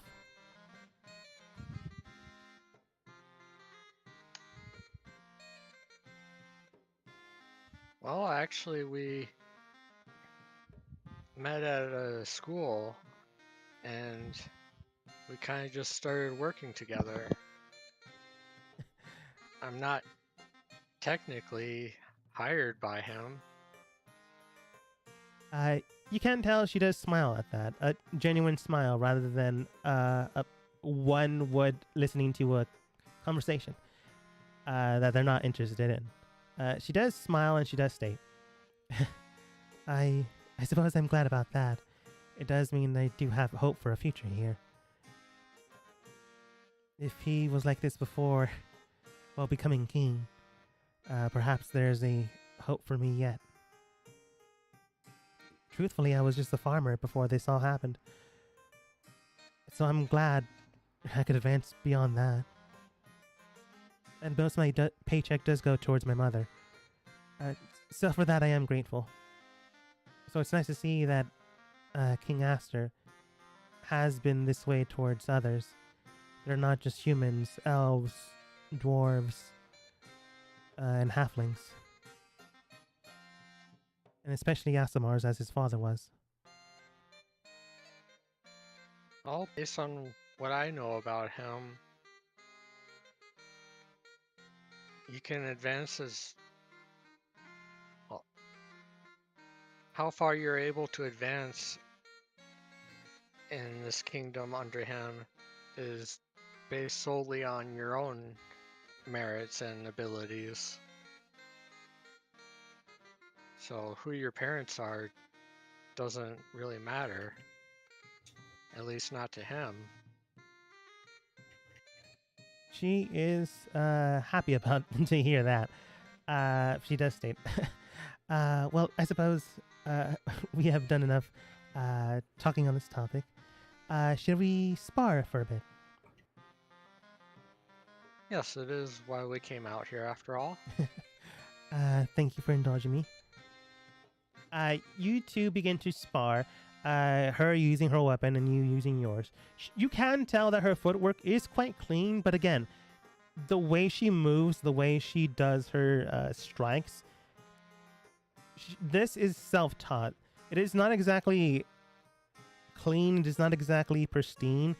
And the way she moves her body, it is that of a man or something of that nature. Like seeing someone that maybe had martial prowess, but it was clearly not her own body shape. She was studying someone that had a different physique, different structured form. So all of her hits are not exactly landing perfectly. If she was going against someone else that wasn't, you, she could probably outclass them, outdo them. But, someone more clinically trained, someone that knows their footwork, she might not be up the best. But you can begin to help out, rub out those rough parts in her form, and you basically have a enjoyable afternoon. Finally, someone that likes the sword, maybe not correctly or the way they should, but someone that does enjoy learning and practicing with a blade. So it's a good, eventful day. Moving over towards Aster. Aster, when you get in there, you do see that most of the council, minus your sister, is already there. Soon after the begin your document paperwork, the man with the covered eyes comes in 10 minutes afterwards, and the woman with the red hair comes in 30-ish minutes afterwards. Along that time, you do hear... you do hear in your head, like, Thane's voice, obviously, that if you have the moment in time, he would like to speak with you. I forgot his exact words. When he has available. Close enough. You do know that Jean was going to come in later. He was going to first check in his shop and do whatever. So you can speak with Thane if you want to. Or with the council. Up to you. Is Thane actually here? He's like... You don't see him in the He's in room. his room. You just heard it in your head. I'll stop by his room then on the way to the council. He stopped by his room. You do see an attendant, like, on the other side of the hallway, waving towards you, bowing. He send you away? Nods. Yeah, that's a good place for you then. You knock on the door. And then you see Aster on the other side. It's open. I step through and close the door behind me. Okay. My presence was requested. You see the dome, you don't see me. The dome? Yeah, I've got the dome up, and I'm in the process of creating the ring. Oh, your magic thing. Okay. I was requested. Yeah, you can come in. I'll try to step into the dome. He's able to come through. You come through inside. You do see a... Go ahead. You just see a magic circle on the ground and materials and papers and like rings in the middle, like floats. I'm etching magical symbols. without even looking at you, He takes the shot. I did some research, and as soon as we stabilize your kingdom, I very much need to travel to the mountain in Lumen.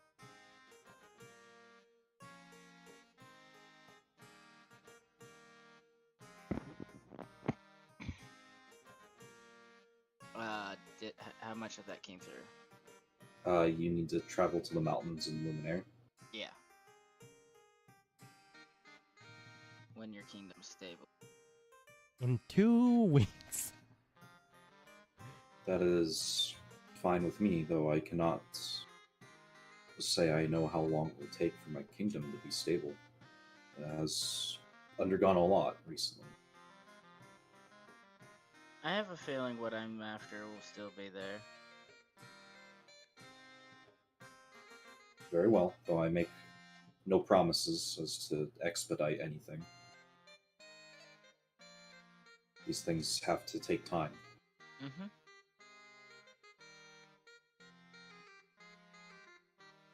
I'll have these done here in a little bit, and you'll get one, and so will the other two.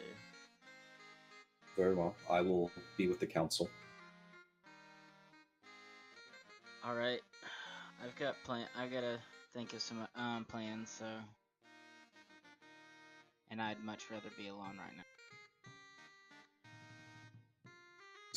Layla. She's always welcome. I don't consider her a different person. I don't consider her a different individual. I think he meant like, where is she? Is that what you meant? Yeah, I asked her where is she. I didn't. I thought I heard something else. Sorry. It's all good. She's out and about. Very well. I will again be in the council if you need me. All right. And then I just silently take my leave back to the council. Okay. Along the hallway, you do see. Sorry, Alpani, it's taking so long. You do see Jean. Like, he's about to like knock on the door, but he notices you with a passive perception of 13. Unless Aster's stealthing for some reason. Yes, the king who he stealths around his own castle. I don't know, man. Your dad did it. Probably, you know probably that. best to not remind people of him. That's fair. But along the hallway, you do see that John notices you, and then walks over towards you.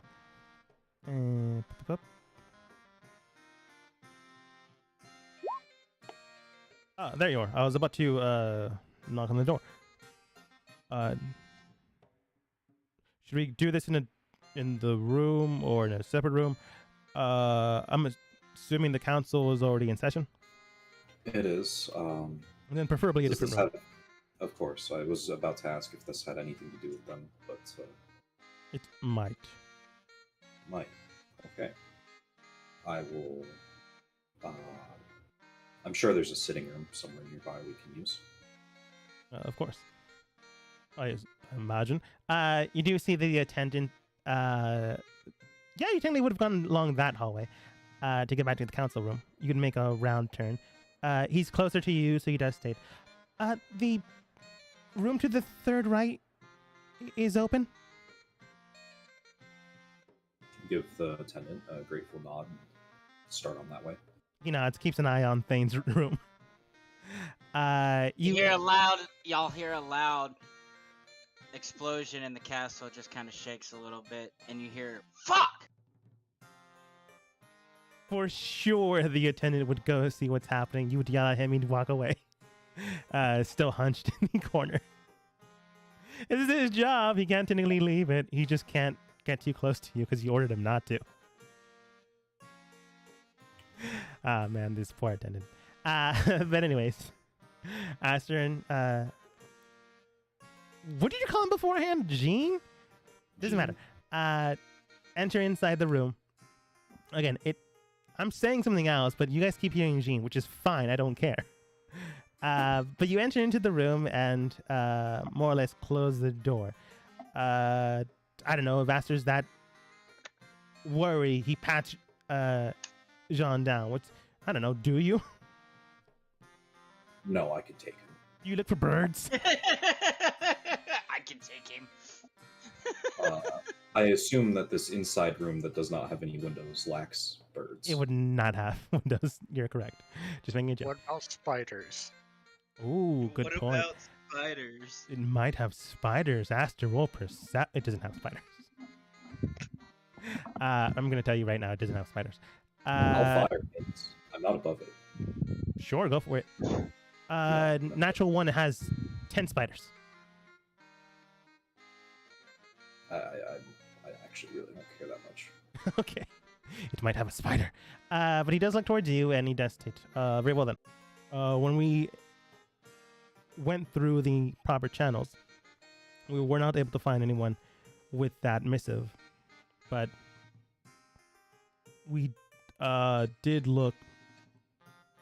Yeah, I'm gonna apologize for this later, anyways. I did look through their garbage. Sorry about that. And I did find a bird with a former enchantment placed upon it.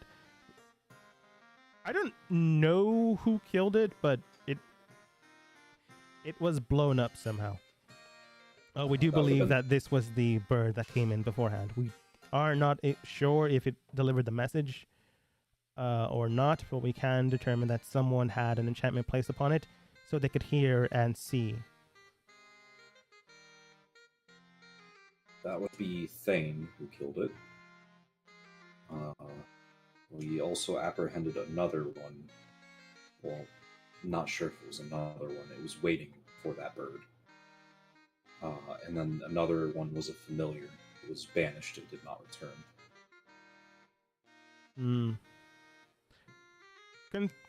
Concerning. Well, hopefully it's not one of the council members.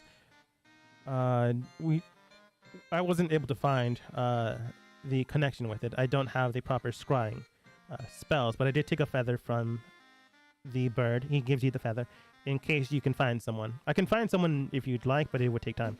That being the case, though, that was one of the reasons why I came here. Another one was to tell you that I did have, I am in the process of getting a magic. Do you know the spell Detect Magic? I'm aware of it, yes. I am in the process of creating a network system to detect magic coming into the city. I was testing it yesterday to see how well it was running. And, well, my shop is near the castle, so I was able to determine this bird coming in. However, it's been shut down to cool today, so I don't know if there's anything that happened later on other than your 2 new birds that you just told me about. So if you want it implemented within the city itself, we can negotiate a deal. Unfortunately, for me personally, I have been getting less and less contracting work done as the new blood from New Luminera has been making more and more contracts thanks to their automatons that they've been selling.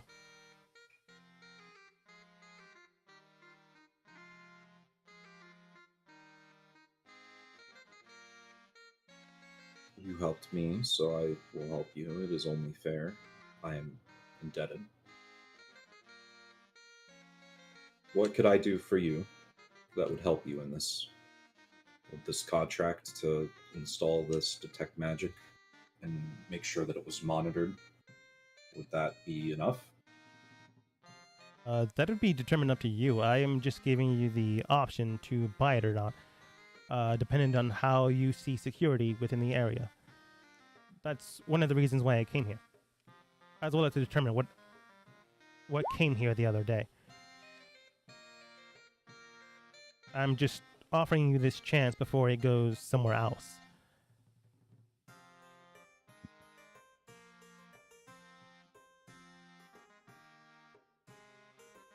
I also technically do need the money, but it is an offer, not a request.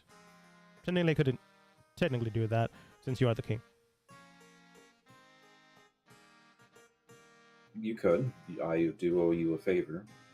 I wouldn't use it for this. Like, I'm running low on funds, but not that low. I see. It's I would like to test it before we implement it citywide. Of course. I would like to make sure its capabilities are up to my standards.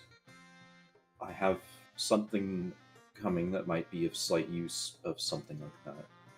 Would you be able to have it installed in, say, this room?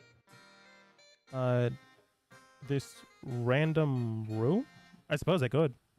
It's a sitting room, yes? Yes. Yeah, it works.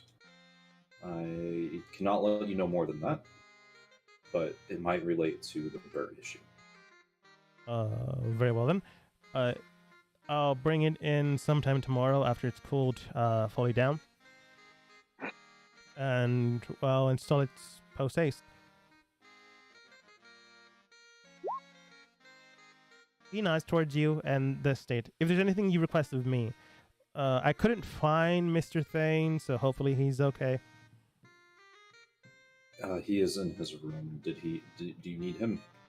No! He's asked if he could speak with me later. I suppose he maybe meant this evening? Perhaps. Well then, I should probably get to my shop before I may potentially miss him. Again, definitely in his room. I did hear the screaming.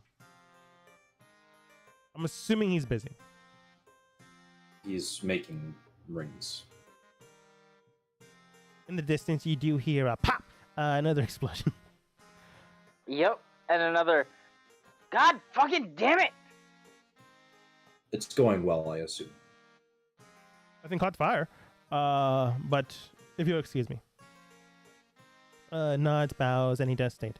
Oh, that reminds me. I'm not saying you have to do this now, King Aster. Obviously, it can't make you do anything. But certain merchants are going to try to, what's the word? Bribe you to give them titles and ownership of the potential lords, viscounts thing. I don't know exactly what you're planning to do with the nobility, but more than likely a lot of merchants are going to try to win your favor in some way or form, as well as the formal nobility.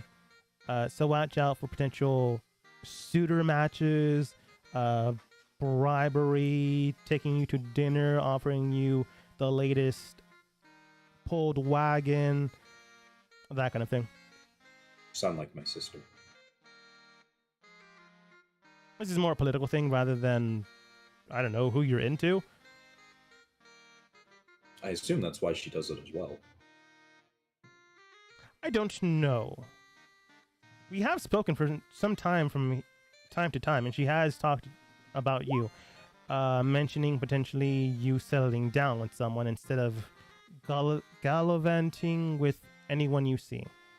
Her words, not mine. Noted. Thank you. Nods. This man straight up just sold your sister out.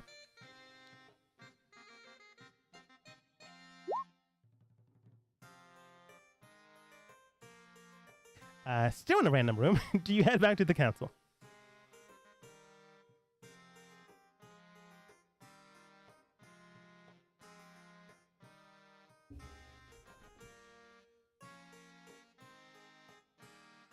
I didn't hear a yes, so you're still in the room. I said yes. Oh, sorry. I didn't hear it. Yeah, I must have not missed. Yeah, that's fine. You come into the council room. They all nod towards you. You're doing your work. You obviously aren't backtracked by anything because you were doing the work in the morning. And some of them just recently got there. Although most of them were early. You can tell that from time to time you do get paperwork on potential matches here and there. So Jean was a little late to warn you about that. You do get like, my dearest and most splendid blah, blah, blah. We offer to you as a potential connection. blah blah blah, hand of marriage, blah blah blah, new money, new potential land, the latest pulled wagon, which latest sports car or whatever equivalent. Like all these things here and there are coming in between your general paperwork. It is annoying to look at, but you were warned by your sister and Jean now, so that's happening. I'll eventually join him in there. You eventually join in with the paperwork, helping out. You obviously can't sign anything in Aster's name, but you help out with anything you can. And while I'm in there and all the council members are in there, I cast Detect Thoughts and get the surface thoughts of every council member. Starting off with Feather Boy, you do hear, this paperwork is gonna drive me insane. Boy next to him, Spry Young Lass. I did say Spry that time, and I meant it. I meant lad instead of lass, but whatever. Just stating, oh, well, this is the problem, but it's not really too much of an issue. Obviously, we can move funds here and here. Guy next to him, kind of the same thing. Guy next to him, kind of the same thing. Guy with helmet, battle ready, even though he's in the council seat. You do hear, I wonder when it's gonna start. Hopefully soon. This paperwork is driving me insane. Still, though, makes good connections, I guess. Bottom row, you do get the woman with green eyes and tentacle green hair. You do hear her surface thoughts stating nothing. You don't hear anything, which is weird. Even you would get like humming. You would get like general doot-doots that sometimes she's a robot. You would get general tones here and there, like, what am I gonna eat? Did I turn off the stove? What is so-and-so doing? The general things people do. You don't get any of that from her. Which one? Not the guy. Her. I'm not at the computer at the moment. I can't see a ping. Someone with green hair, green eyes, jalapeno earrings? I don't know what kind of earrings those are. Green earrings. Green necklace. Green necklace. Got it. The guy next to her, general thoughts. The guy next to him, you get two voices. One his own, which you've already heard. Just simple talking like, all right then, if I do this, and do this, we should be able to have enough funds for the next month, but we are running low with the expeditions that the knights are currently going through the rest of the cities. But the king did order it, and in a deeper voice you do hear, it really doesn't matter. As soon as this is over, we will make our move. Yeah, whatever. Right now we have to make sure we have a kingdom to run. Otherwise the next move won't be as smooth as possible. And the woman with red hair, you do get general topics. General topics along the lines of doing her work, as well as, do you think he's found anyone yet? No, I doubt it. He just got into town. But maybe. Alright, I tell him about the green-haired one. I tell him about the one with the two voices in his head, and they're possibly the spy. And then I tell him about the last woman. In his head. He hears it. Sorry, I was a little caught off guard by the two-voice super evil dude. What was the green-haired lady's atrocity? Nothing. Nothing. There's no thoughts. Yeah. But while you're doing that, Apani, you're with a bird. Yeah. You have the white raven with you. It just currently covered, but you quickly uncover it. Your attendant is to the side because you also shooed them away. Far enough that you could have, asked them for something if you wanted, but far enough away that they can't see what you're doing. Or here. Unless they're a spy. Do you check for spyness? Up to you. I turn into a bear and threaten him that way. Gets a little further away. He's now completely out of earshot. Unless you No, scream. I wouldn't do that. Yeah. He is worried. You mean mug him. He moves a little bit further away. You like uncover the bird. The raven looks towards you. You totally can still understand it. Not that anyone else could, but it looks towards you. No. Speech of the Woods doesn't end. Yeah, that's what I'm saying. So,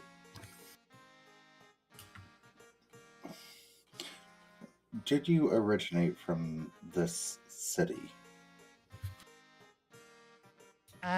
No?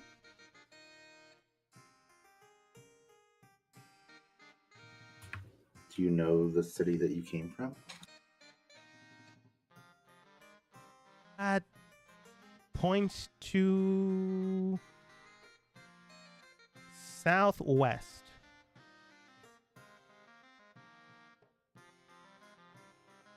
Alpani, go ahead and roll history.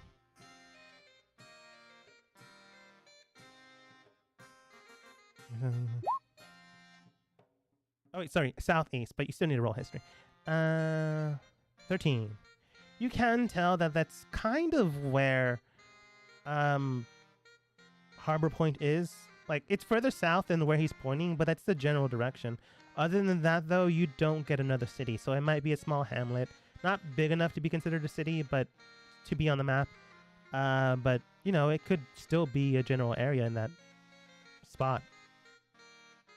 General area in that spot, that made no sense. It would be a area near Harbor Point, but not a big city.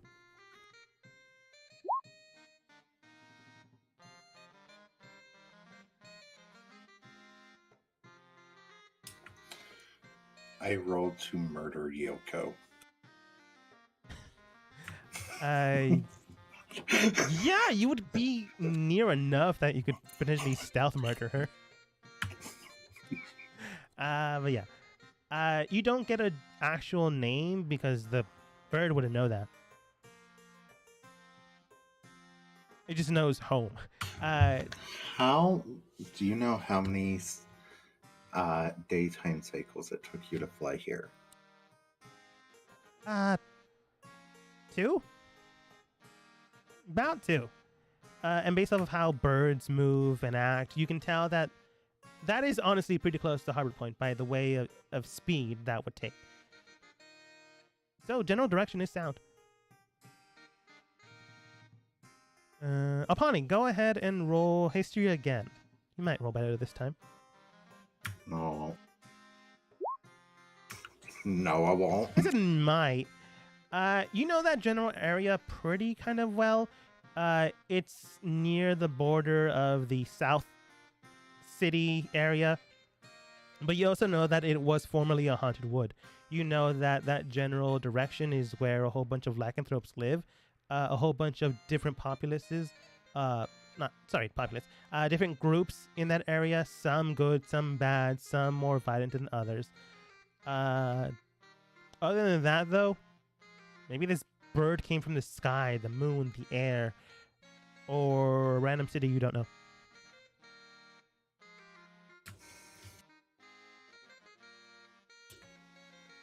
Or at least not picking up right now.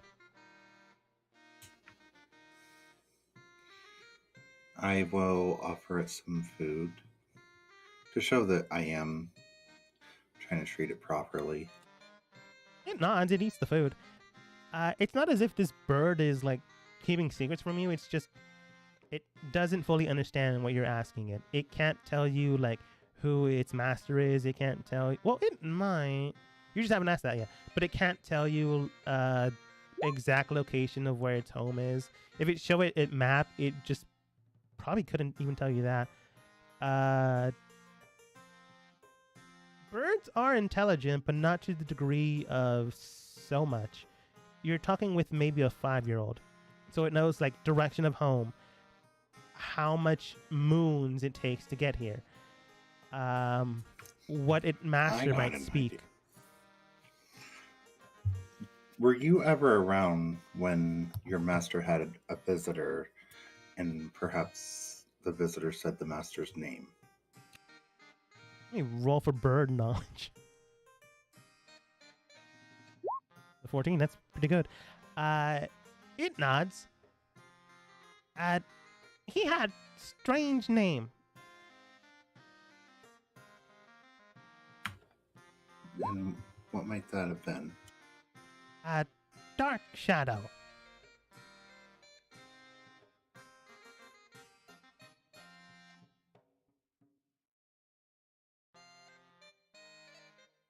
And hopefully I remember that name correctly. And Alpani, you would have heard that name before. You know that it was the informant of formerly Aster's father, now dead. From the Drow Society. That's what I was about to say. That was the one that got his face pummeled in. No, that's who you assumed it was. Oh. You never got that dude's name.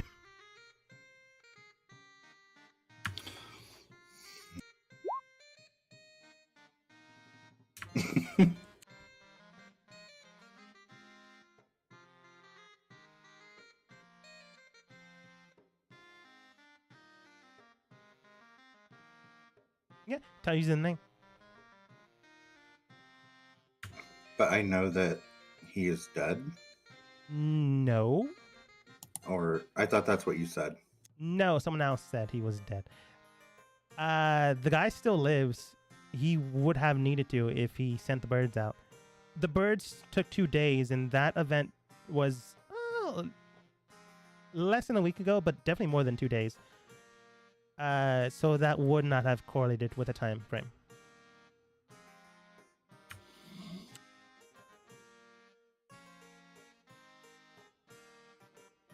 So for sure, Dark Shadow wasn't that dude you guys pummeled to death. Looking at you, Aster.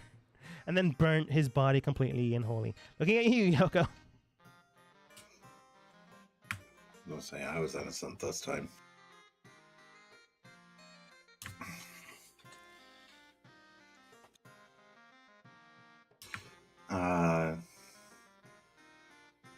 Very well. Is there a name you would prefer to be called instead of Bird or Raven? Looks towards you. I'm White Raven.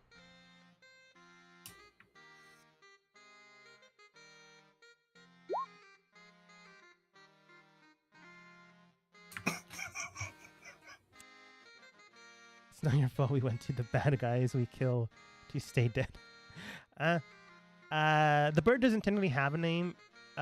You can tell that it's been called the White Raven, my majestic raven, blah blah blah. Whoever Dark Shadow is, it's someone that maybe collects rare things, likes valuable, expensive things, and like not so caring enough to give them names, but caring enough that they would, raise them well or have someone to raise them well. The bird doesn't seem malnourished or anything of that nature, but it was more or less collected as a commodity rather than a pet.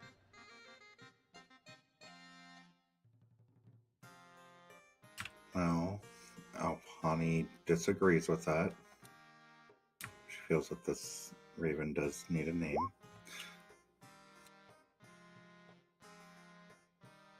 Okay, if we're going to go along that lines, I'll just name it like I named my Chocobo in Final Fantasy XIV. I named that Fried Chicken. Did you name the raven Fried Chicken? No. But I mean, I seriously named my Chocobo Fried Chicken in 14, so. I believe it.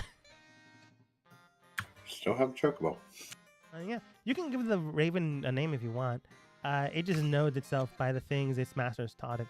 But based off of the information you have, based off of everything you know, it has been sent here to, deliver a message upon it meeting its friend, no longer going to happen, to its master as a formality.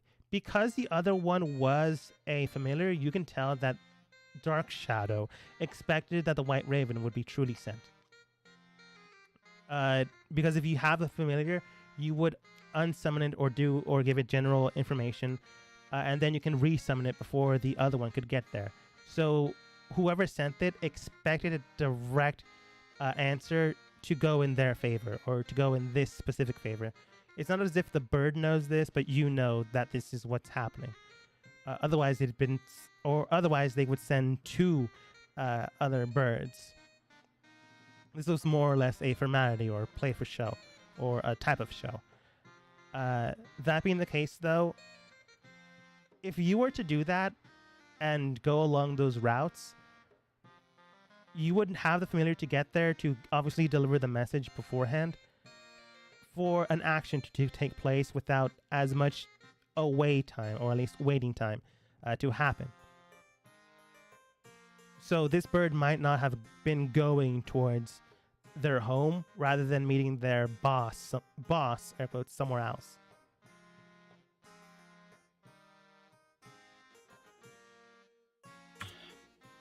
So I think, which one do you guys like, Snowflake or Snow, for the name? No. I like Snow. I like Snow more too. I will call it Snow then. Okay. You now have one bird named Snow. Nice enough. It does agree to it. It's like, okay, I am named Snow.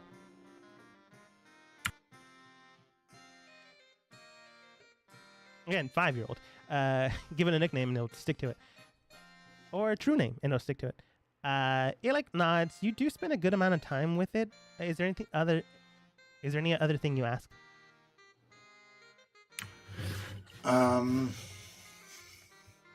So did your master give you a specific time, like cycle of the moon, that you should take to get to him?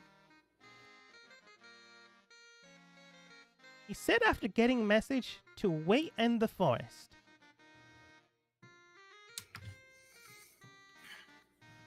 Very well. We may still go meet your master, but know that I am a friend to you. Okay. I'm not going to hurt you, but your master may be someone that does not like me. Looks at you quizzically like a bird would. It doesn't understand the concept. Right. Yeah.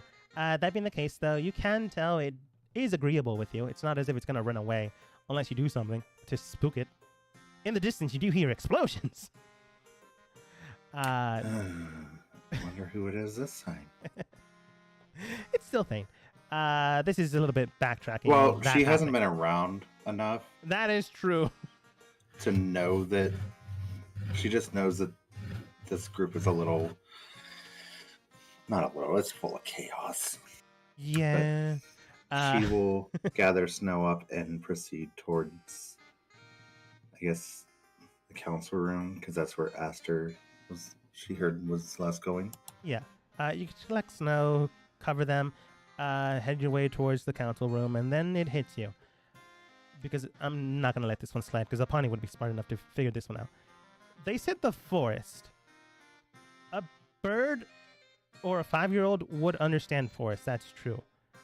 But it would be the immediate forest rather than a forest further in the distance. So Dark Shadow's coming here. Oh no, I figured that out. Okay, just making sure that's... But I wanted to go straight to Aster with this because it's like, this is important. Okay, I was just making sure that this was fully aware of what was happening. Yeah, I kind of figured when you said forest, it's like, okay, you mentioned the haunted forest to the south. That's way too far. Okay. And you didn't say an actual time frame. You just said to wait in the forest. Yeah. Okay. Sprite and Yoko, you have been dueling for a while, and you can tell that she has practiced for a bit. Explosion in the distance, and she is more or less tired from her basically relearning her steps and her forms. After a good couple of hours, you do eventually allow her to rest. She does stay. It's been enjoyable, but if you need to do anything else, I will not stop you from doing so. No, nothing else comes to mind that I need to do, though I am interested in taking a look at your sword. Oh. Where did you get it, or who made it? Not seen one quite like that before. She shows it to you. You take it in hand and then run away with it, or don't. I don't really know. But she No, shows I'm it to not you. gonna steal it. You never know. She shows it to you, and again, you see those scripts in her blade, and then those weird ones. She does state, it was given to me by a... I actually don't really know who they were, but it was someone traveling along the way. As I mentioned beforehand, I tried to learn and adapt and grow to become a better bowman, a better swordsman. And a traveling, not a merchant, but someone traveling in a garbed robe was visiting my farm, and we allowed them to take refuge there. As exchange, they did help out in plowing the fields and tilling the soil, while I was also trying to do my best at my own swordsmanship. At the time, I only had a wooden sword to my name. Before he left, he offered me this blade to it. And, well, I was hesitant at first, but he kept insisting that it would help carve a path in the future. I don't really know what that meant, but he would not take no for an answer. So I got stuck with it. After a while, I observed the swordplay of the guards in my own city, and, well, learned from that to help hone my skills. And then I learned that this sword had magic in it, imbued into it, intertwined by these, I think it's the symbols on the blade. But when I took it to a shop to examine it, they could not really tell some of the symbols on it, but they helped refine it to make sure that it didn't go haywire or something of that nature. From what they could tell, it was some type of prototype instrument or a prototype magical item. Something one of a kind, or at the very least, one of its first kind. Before maybe it's mass-produced, I'm not entirely sure. But that individual, I don't really know too much about them. Just that they came around and then left soon after 3 days. They called themselves Twill, but I don't really know what that means.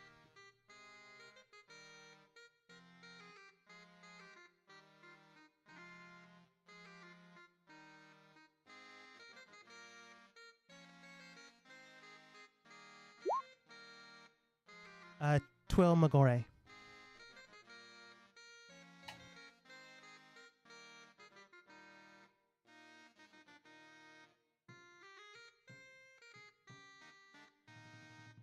Interesting.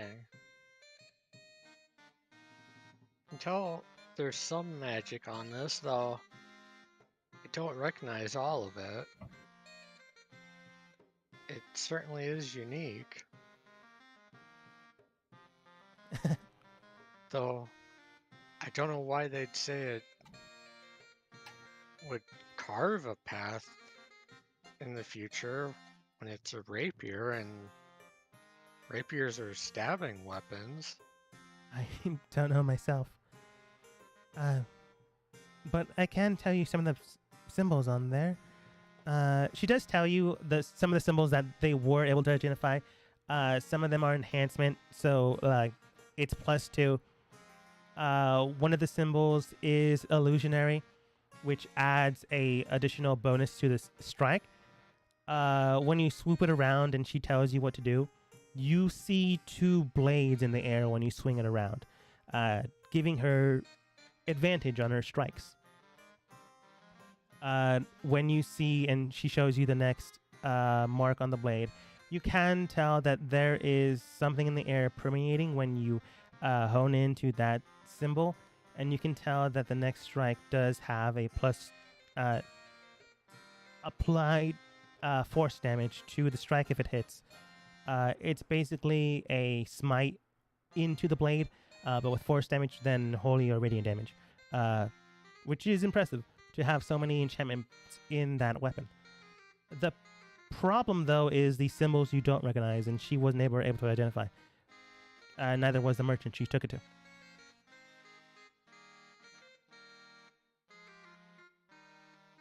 This is a good blade. Very dangerous.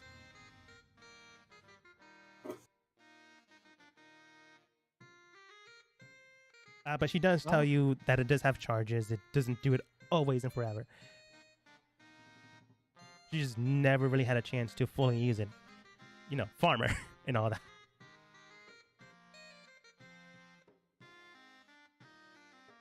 Well, I personally can't tell you much more about it, other than that it's a finely made weapon.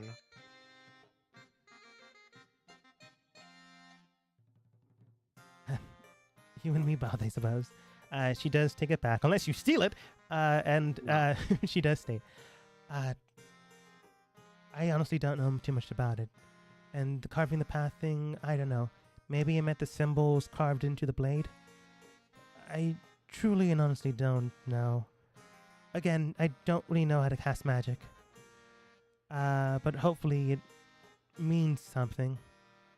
Or maybe they were just being, positive. Like, you can do it as long as you... Possible. I suppose. But if you don't have anything else to do, I would love to continue this. Yes, if you're feeling up to continuing now. She has stopped heavily breathing, and you continue on with your swordsmanship. She is getting better at it, but again, not exactly perfect. It'll take time. It'll take proper measurements, but she'll get there eventually, as long as she has the proper trainer. And again, the problem with what happened beforehand is, like, no one would take her seriously. Not only was she a bastard child, she was a half-elf. And the way the country was running before Aster got there, you couldn't get an apprenticeship unless you had certain things, certain qualities they were looking for. Or you couldn't get one if you were specific people. Unfortunately, but true.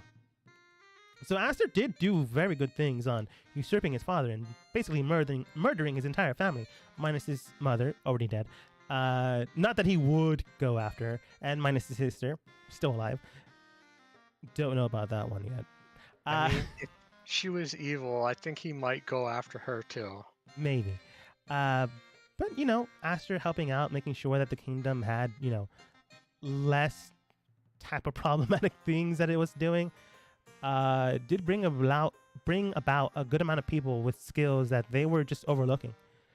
So yeah, you take note of this, you begin to help her out, train her, or not, it's entirely up to you, but honestly, just sparring with her helps her out a tremendous amount.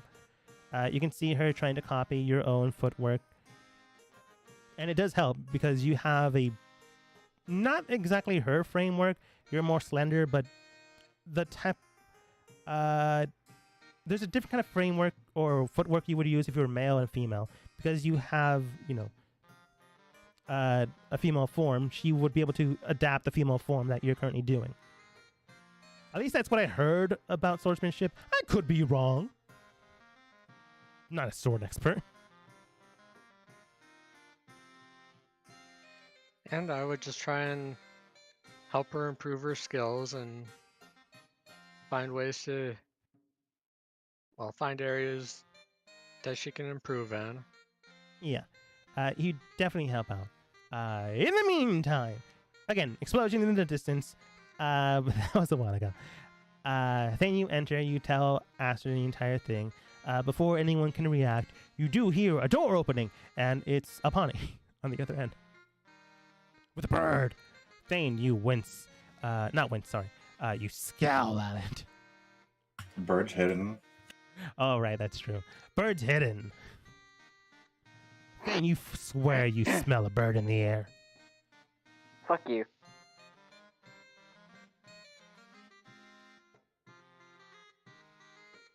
All right, what are we doing? Last time you were speaking, telling Aster while he was doing his document work, reading the minds of everyone. Voices.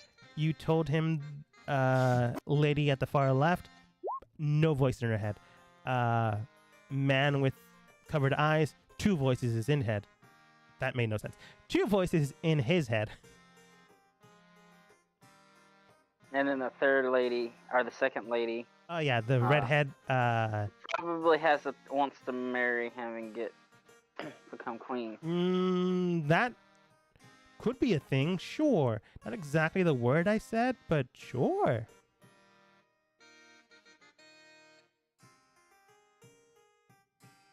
Anyways, Apani's also there.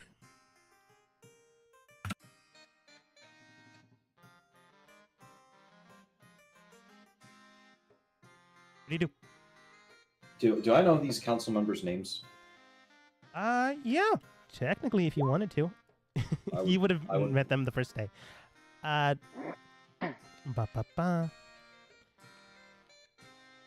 Councilman Rook is at the far left, Birdman. Oh, wait. Do you want everyone or just the ones you're suspicious about? Everyone. Okay. Councilman Rook, Birdman. Councilman Lone, Halfling Man. Technically didn't give the Councilman of the Elves a name.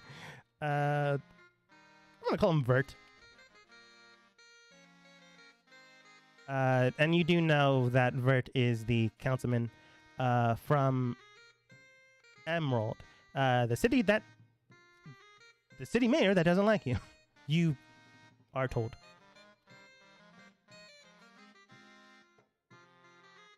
Councilman Cole.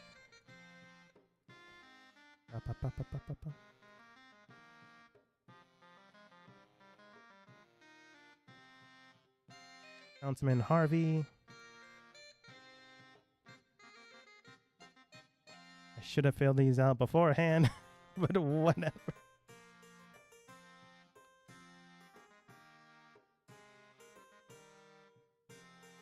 Soul. Carl.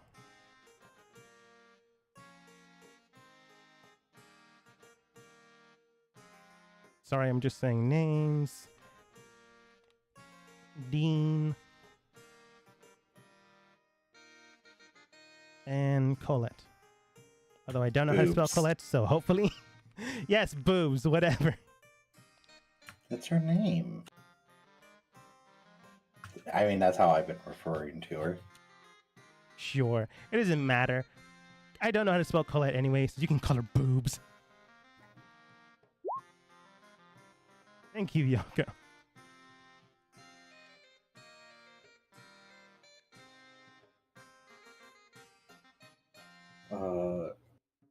Councilman Soul, Dean, and Colette, may I speak to you in the other room for a brief moment? I suppose. Certainly. Soul nods. Other room. Do you hear in your head, do you want me to join you? Please. Alright. Give me 1 second. Alrighty. I'll finish up some paperwork that I was...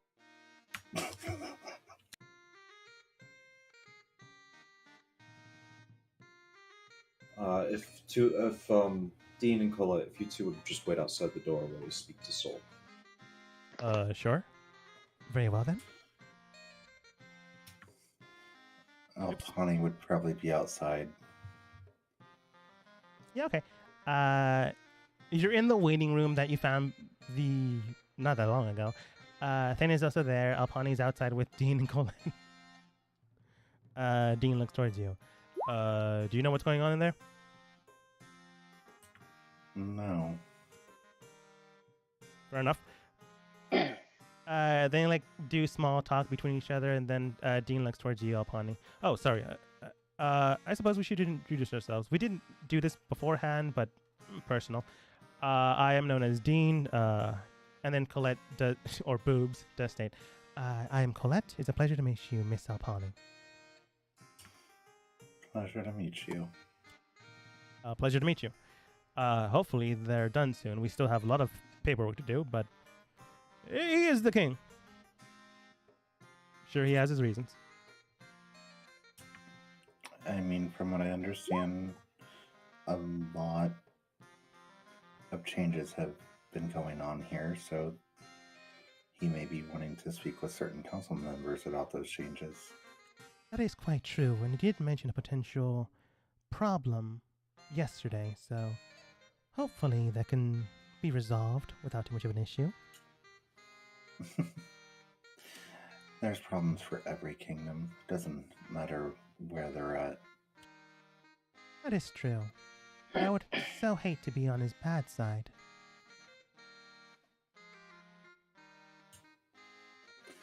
Yeah, I could see that. Though I think his sister might be a little more fearsome than he is. They both laugh, but at the exact same time, you can read their body language. They both agree with that. But you do make pleasant small talk. It's not as if they're hiding anything. They just seem pleasant, but who's to say if they truly are? They could just be that good. In the meantime, Thane, Aster, and Sol, you're, I don't know, interrogating this woman inside of a waiting room. Yes, King Aster. King Aster's friend. I believe your name was... Actually, I don't think I got your name. I suppose it doesn't matter if you don't want to give it.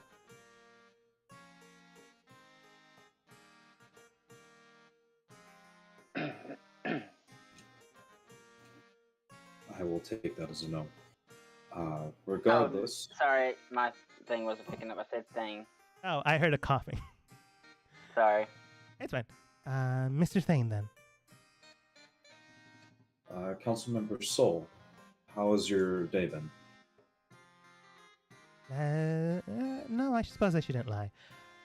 Exhausting, but it's been exhausting ever since your sister came into power. Inside the council chambers. Do appreciate all the hard work everyone has been doing. It means a great deal to me. She nods. Thankfully, no one has been slacking off.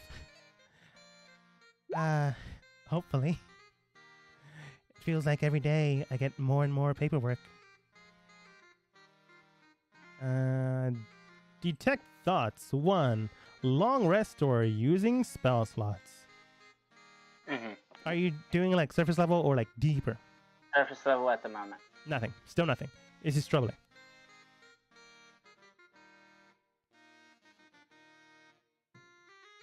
But she continues. But, you know, everything's been fine. From time to time we do argue about things. But we've been able to deal with it thanks to your sister's moderation.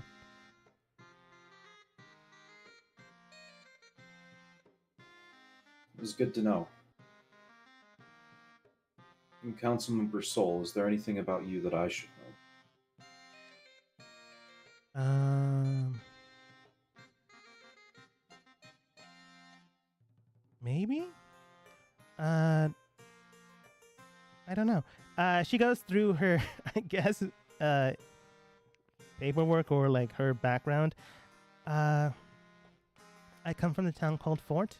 It's not that far away, but it's still 2 cities to the west of here. Near the kingdom, to the west of us. I come from a former noble home.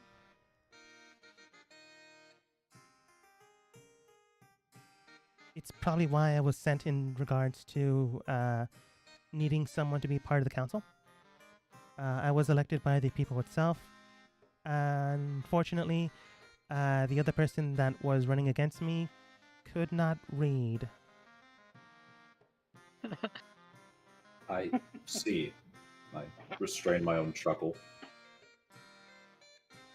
Yes. Well, I am very grateful of your literary prowess. Okay. Thank you kindly. I am the 3rd daughter of a former viscount.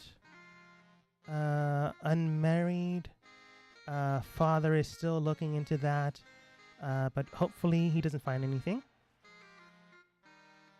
Mother, father, 2 older sisters, and 1 older brother. Delve deeper into her mind. I think she has the roll for this. Yeah.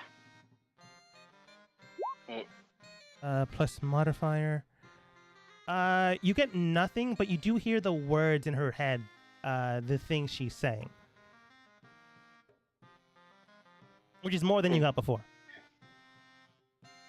Which is also still concerning. But I believe most of them do have partners themselves. I do have a tentacle half-brother, but he's not from my mother. He's from a mistress my father had. Or still has. I don't know if they ever broke it off. Aster hears in his head, I will apologize to her if I'm wrong. And I cast Detect Magic. How would that work for her? Okay. You detect magic on her, and you detect nothing.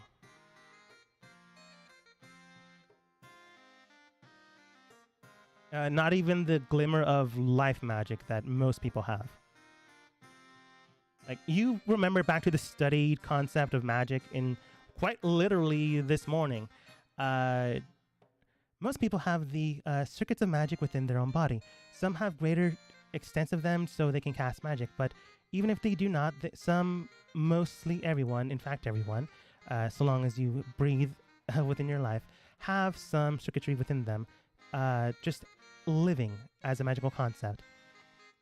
This type of thing should not be possible in this material plane.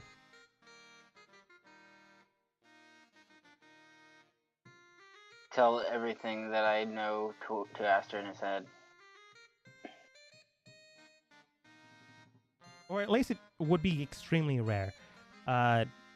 It might be something, it might not be. You just know she has no trace of magic. But yeah, you still tell Aster. Either she's a copy or something else.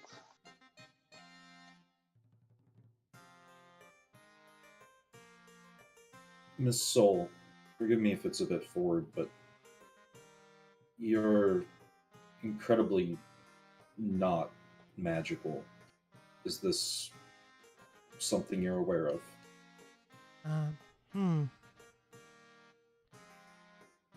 As in actual magic, or is this an insult? No, I mean this literally. Oh. Well, when I was born, I suppose I can tell you, you are the king. And I assume your attendant is a viable individual? Not viable, sorry, capable individual that could keep a secret? If his king deemed it worthy. Or his friend, I really don't know about you two.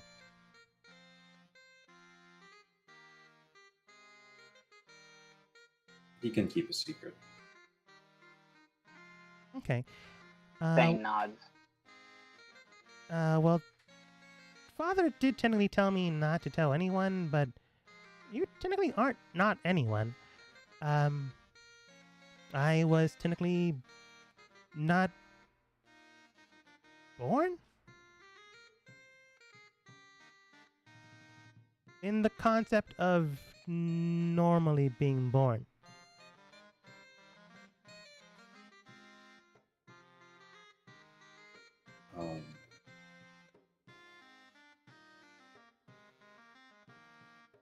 Excuse my rudeness as I put my hand on her shoulder and cast Identify.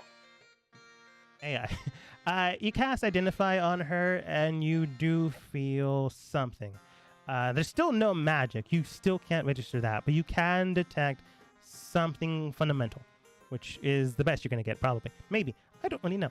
But you can identify something within her that is moving, that is growing.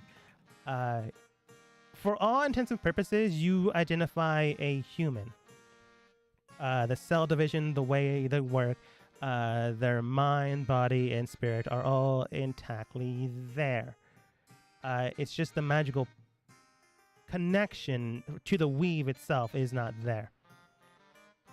And there are a few ways this can happen. One of them is, you create some type of simulacrum and have that type of thing be infused with your own magic. Or you are from a different plane of existence that it's tethered and connected to that one. And that's where you're driving your magic. Whoever's soul is, or however she was born, it definitely wasn't natural. Or at the very least, it definitely wasn't the way normal people are born. She did say she had brothers and sisters, and who knows, maybe they were born normally, air quotes, or they could be just like her. You can ask her if you want. But do you know what you are? Not really. Well, other than human? Other than human. I can tell you that Father said not to tell really anyone, because things could get problematic. If this is a problem, King Aster, I will be willing to withdraw from the council. But the main reason why it's so problematic is that spells don't really work on me.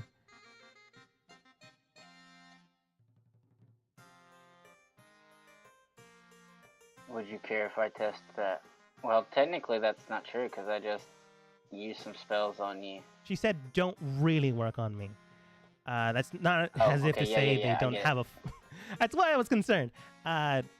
You are able to detect things here and there, but they are not to their max possibilities. But they are working. I hope I'm not too forward, but you can trust me and I won't say anything to anyone. But I would like to talk with you later if that is okay. Well, we do finish up our work around 8 p.m. If that is something, a time frame that would work with you. You can come to my room. She blushes.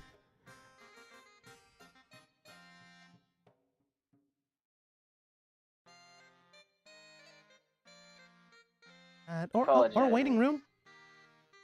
Soul, I have one more question to ask you. Of course.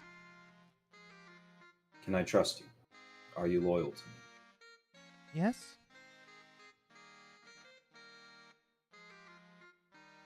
Very well. You may see Thane at your leisure. Until then, you are free to return to the council. Thank you for honoring me with your presence. Please send in Soulmember Dean on your way out. She nods, heads out. She looks towards Alpani, nods towards her, looks towards Dean. Dean, they want you in the room? Very well then. And she goes back to work. Before he walks in, I hope I didn't overstep any bounds. He hears in his head. Aster does. It will be as it will be. I like how you say this before he enters in the room. It's not, well, not that you know. It's not like he has X-ray vision and can hear inside. But Dean looks towards Alpani. If you'll excuse me, miss. And he heads inside. Alpani, you head towards Colette. What do you do? I'm judging her boob size compared to mine. Roll perception? It's so not a roll I thought I'd have to do. Okay. I was actually joking, but we'll go for it.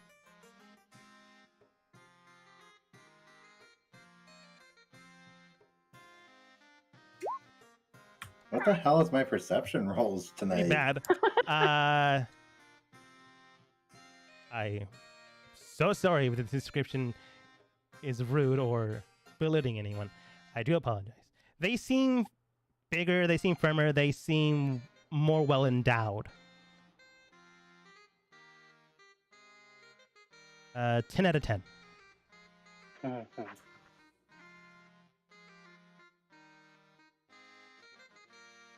I don't think Alpani scowls, but the name fits her more.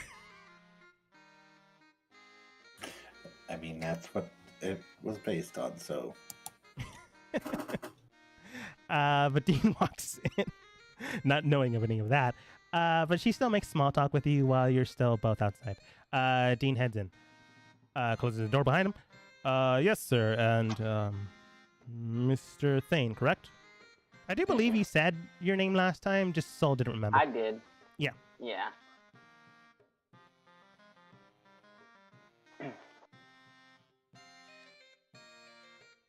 So what Thank brings you. me here?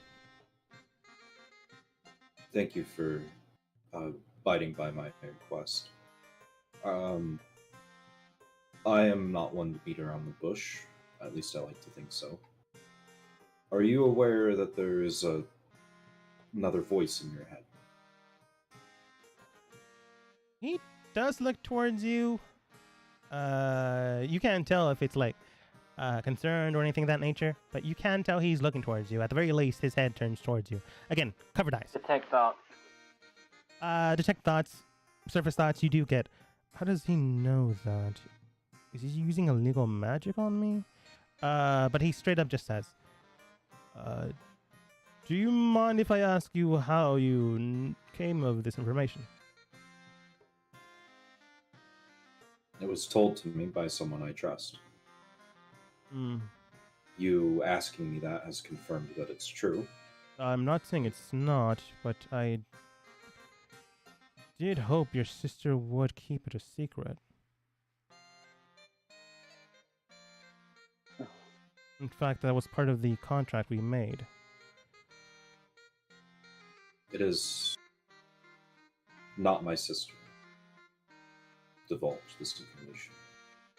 I would not risk to harm her reputation. Hmm. Well, you can tell he is upset, but it's not like, oh, they found me out. It's more like, So it seems that this person is also corrupt. Because you're using the... Like, you literally said that this type of magic is more or less prohibited. So he's more on the lines of... Well, Thane can tell. No, both of you have terrible passive perceptions. Forget I said anything. He just looks upset. I mean, I still can detect his thoughts. Okay, that's fair. I'll work with that. Continuing on. You can tell he does seem upset by it, and he does, in his head, state, and here I thought he was better than his old man, but it seems he still plays the same kind of game. But he does state out loud.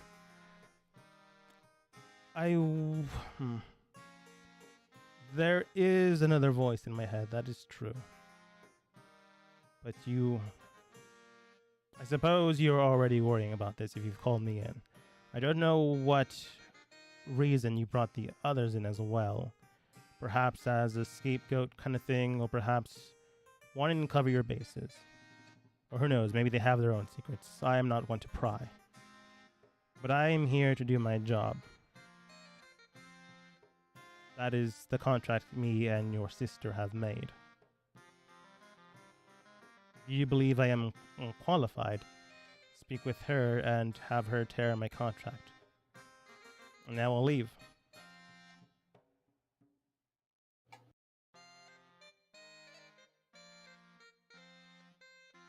Do you think that this voice will prohibit you in doing any of your duties? We do not share a contract, so I will tell you that part of it was not to speak of it or to describe further information of it. But I can tell you it would not impede my workflow. If you believe that I'm holding back anything, I suppose you can bring in your third party and get this forcefully from my mind. And you can tell he's giving you attitude. Being king, he probably shouldn't be giving you attitude, but he's giving you attitude.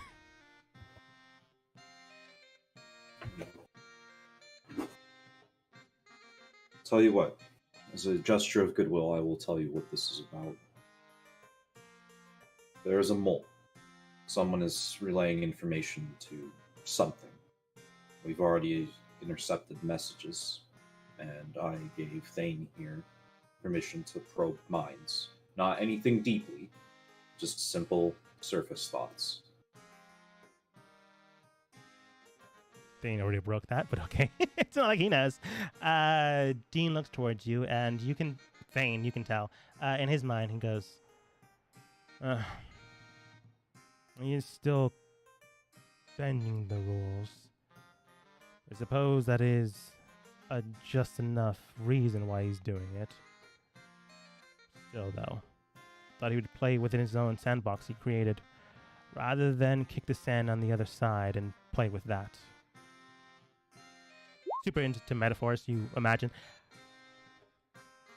Well, I don't know exactly, he's saying this out loud, what you're talking about. I can understand your reasoning for it, though I do not agree with it the way you're doing it. I can understand why you're doing it. But again, if you do believe me to be this perpetrator, then have your sister tear my contract, and I will leave. I do not want ill will between us. My father... Quite the contrary, in fact. If my sister is the one who hired you, I have the utmost faith that you will perform admirably. Forgive me for my suspicions, but it was something that I needed to take care of. Given the nature of things, I would hate to see anything bad befall my people due to the information leak. He nods. Thane, you can tell that Dean has now grown a distrust between Aster. Not one where he'd be like immediately murder, stab. It's more like, I don't know if I can fully trust the king. He's been spending the rules. He's been trying to do this. Hopefully he doesn't get any worse, but I'm keeping an eye out just in case he does. Thane will kind of walk up, not like fully approach, but make his like the presence known. He will look at Dean and bow his head and say, I apologize. And if you ever need anything in the future, and it's within my capabilities, I will owe you a favor. It's quite alright. You were not the one who had asked for this. Being a son of an occultist, I can understand why you deem me an issue. But if there's anything else... Wait, what? Say that again, sorry? Being the son of an occultist, I can understand the issue. But if there's anything else... He's saying he's a son of the occultist, or he's mentioning towards my clothes? No, he's talking about himself.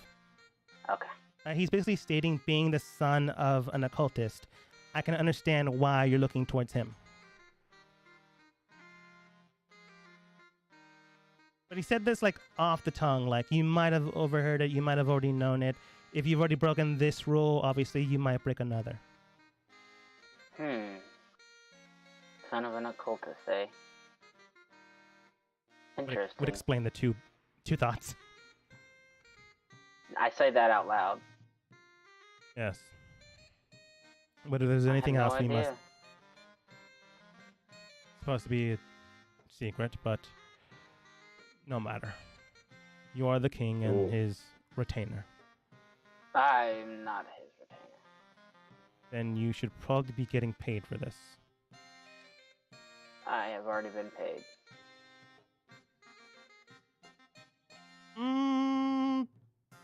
Again, my apologies, Not for this Council job. Member. My apologies, Council Member Dean, for the overstep in boundaries. But again, given the nature of things, I do not want anything bad happening to the people.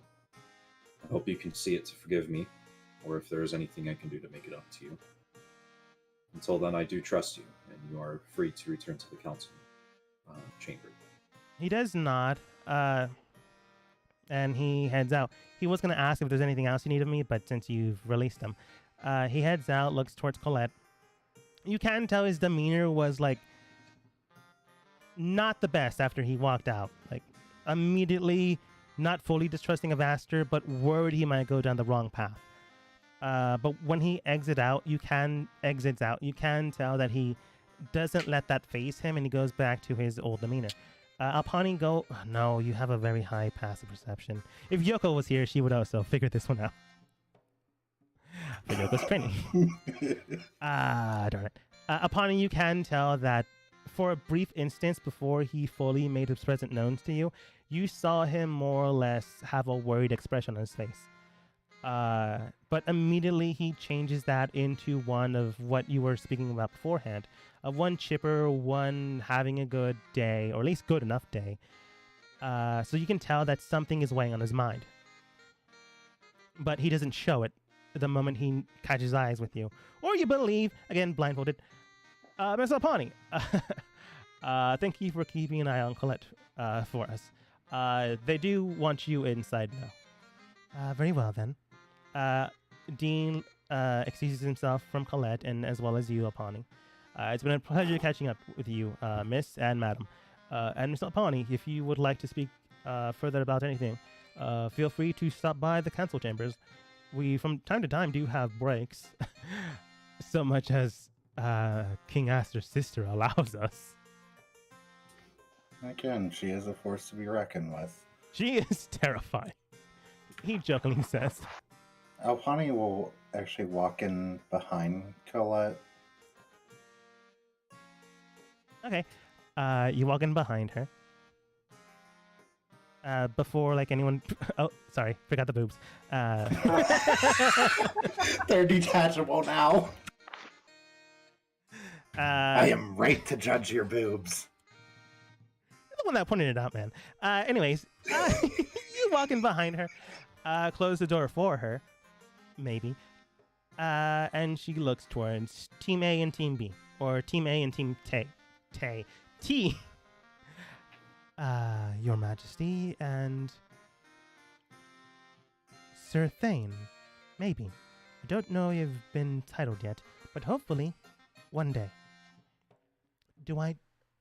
What do I owe the pleasure of your attention? She bows Strong. deeply. Thank you for coming so quickly. Alpani, might I help you with anything?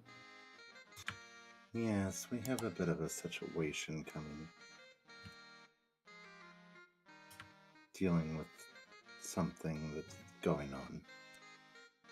Of course. Alpani, Thane, if you wouldn't mind stepping out for just a brief moment, me and Miss Council Member Colette will not be long, and then we can attend to that matter. As I'm leaving, I did cast Detect Thoughts. As soon as she said, hopefully soon, about me being knighted. Just for show. It's more on the lines of, hopefully that garnered some favor. Don't really know how close they are, but who knows? Might grow into something.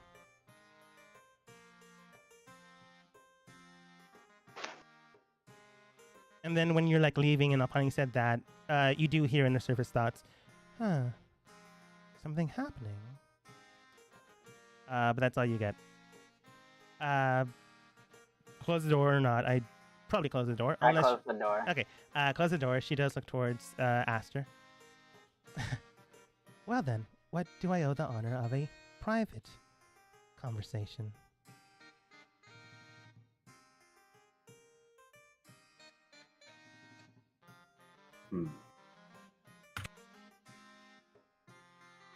It was brought to me by one of my attendants that you were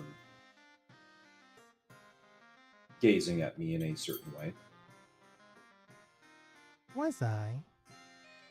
I hadn't noticed. I might have been wrong. Although, if it displeases you, I can make it more noticeable.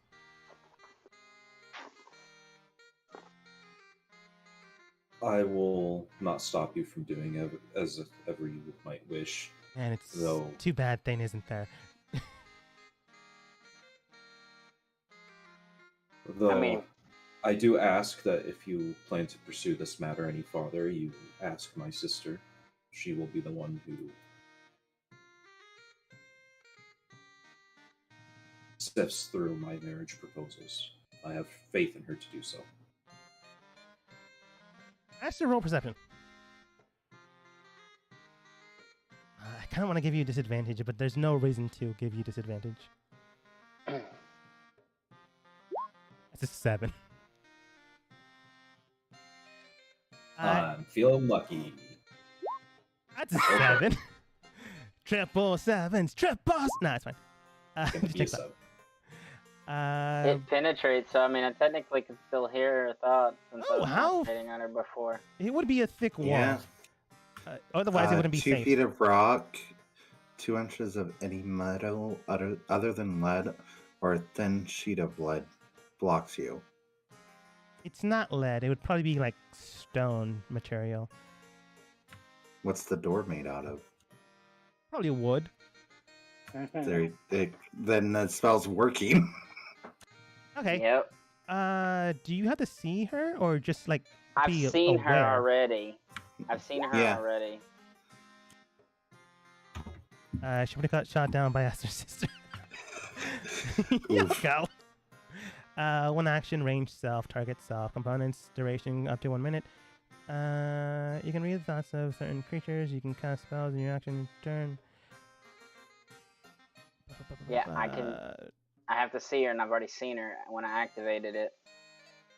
And I can use a moment to change a target, but I can still keep it on that person. That's Doesn't true. say I have to. I guess it's still see 'em, on, still. at least for a little bit more. So, going back in time on the conversation, Aster's saying, someone that I know dearly has noticed you keeping a close eye on me, or something of that nature. And she stated, have I? I hadn't noticed. Thane, you're like keeping a connection still tethered there. Time running out. She does state, and here I thought no one would notice my subtle actions. And then you hear her state what she stated. Aster then went along the lines of something, and then she did state, but if it's not too, if it's not a problem for you, I can make it more not subtle. And Thane, in her mind, you do get, hopefully that'll buy me some time, but not too much, but we'll see how things go. And then current present point in time, which would be like at the very end of your spell, maybe. You might have like another part of the conversation. Astrid said something, man, I'm blanking on literally the last thing you said. Do you remember the last thing you said? Please direct all marriage proposals through my sister. Right. You can tell inside the room she chuckled politely. Very well then. I'll make sure to speak with her about it. And Thane, you do get this part. Oh, it's this type of matter. It's not unsurprising or unwelcome.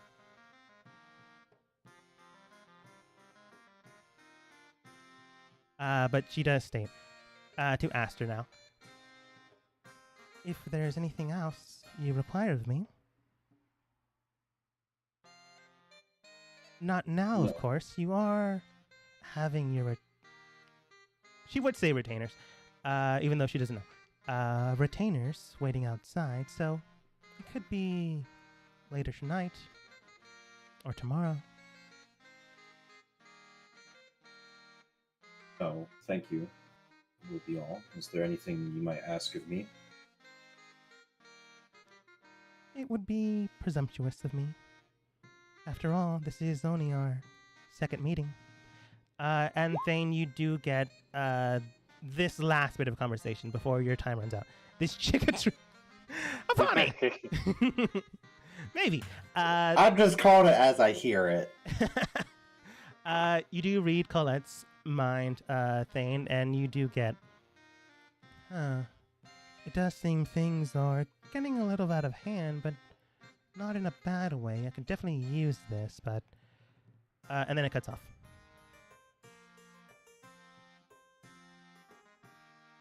As it does say a minute. Mm-hmm. But she continues inside. But if that is all... That will be. And again, thank you. And I hope you continue to do good work for the council. Of course. Anything for the council. She waves, opens the door, looks back, and then moves forwards. Apani's there. Apani, you can see her, so can Thane, but you can tell that she is wearing a face. Not in the sense like she has a face. It's more in the sense that she is putting on airs. She looks towards Thane and you. I do believe he is ready for both of you. If you'll excuse me, I do have documents to sign. And she heads back into the council room. I do believe I might have been mistaken a little bit. And I'll relay everything that I've gleaned. Okay. You relay the mind patterns. It's not as if she couldn't be interested. It's more as if something else is also there. Maybe not mischief, maybe not romantic feelings, or maybe it is. It's truthfully hard to tell with the way she's thinking, but at the exact same time, she is after something. She a gold digging hoe. She might be.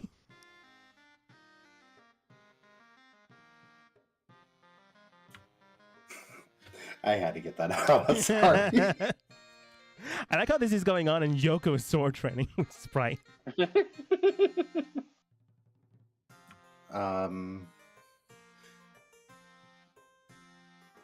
Thane, I need you to share some thoughts of mine privately between the... In that case, I hand them both their rings. For sure, it would have taken you longer than 2 days to do those. But why not? You're going to have them done anyway, so... Only 2 days. You're a pro. You give him the rings. You didn't say it was going to take long. I'm pretty sure I said the entire 2 weeks during the process, but it doesn't matter. You're going to get them anyways. You have them. I don't care enough. So, Alpani would pass on the information about Dark Shadow. Is the name correct? Yeah. Dumb anime name. I mean, it's you that came up with the name. Dumb anime name. Looking at Carl. Can I just say congratulations?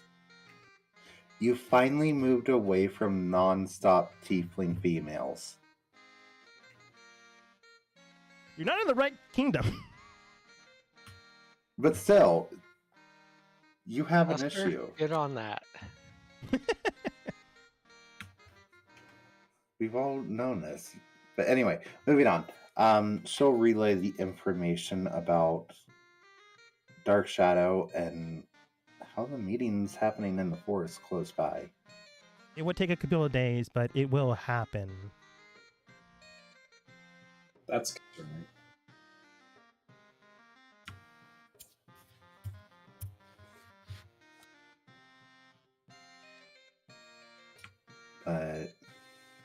So yeah, she would give all that information, and so perhaps we should use our little friend here to find Dark Shadow and be done with them once and for all. I like how this was an informant instead of trying to see what they want. Murder. I didn't say murder. That's I just true. say be done with it. I would rather figure out what the hell's going on, and if we have to subdue them or kill them. It comes to that. Fair enough.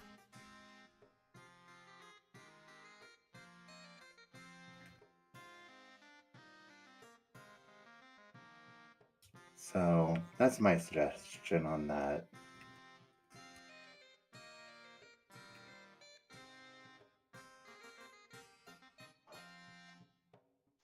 Do we know when he'll be here? Roughly a couple more days. The bird that someone killed last night was the messenger. It was a familiar, more than likely. No, it was a straight up bird. No, that one wasn't. Yeah, that one wasn't. It was the other one. I'm sorry, I'm getting them confused. It's all good. But it had a message on it that was to go to the White Raven so it could deliver the message. It was expected to go to the White Raven. Well, yeah. You can tell that whoever it was meant to go to, they were being played to a direction.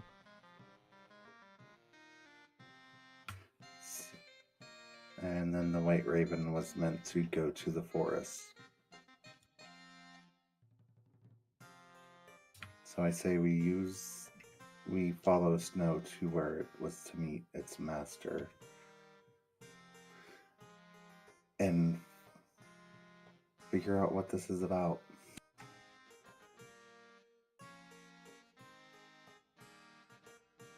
All right.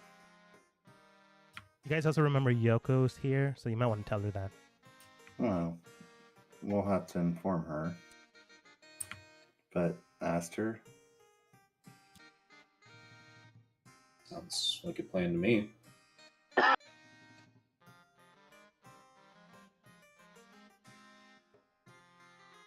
Okay.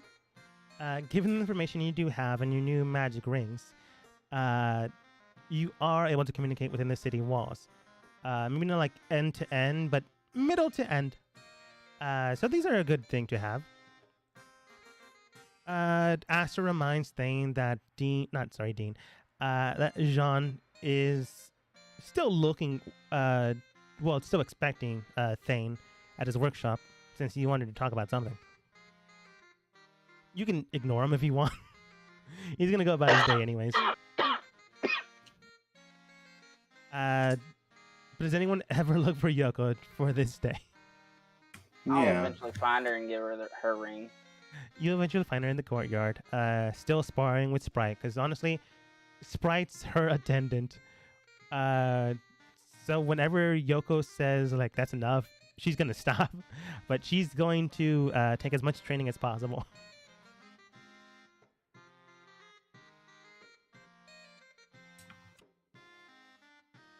Well, gonna train her for as long as you can continue. You train into the evening. At one point in time, Thane does come towards you, relays the information, gives you the ring. Sprite is there, but not paying attention to the conversation before you put on the ring and talk in your minds, I assume. If you don't trust Sprite, it's entirely up to you. But you can tell that she's not actively listening to you. She's there attending and turns away when you guys begin to try to have a conversation. So she's been trained well. But when more or less you're complete or done with the conversation, she turns back. You continue on into the evening because after all, you have to eat.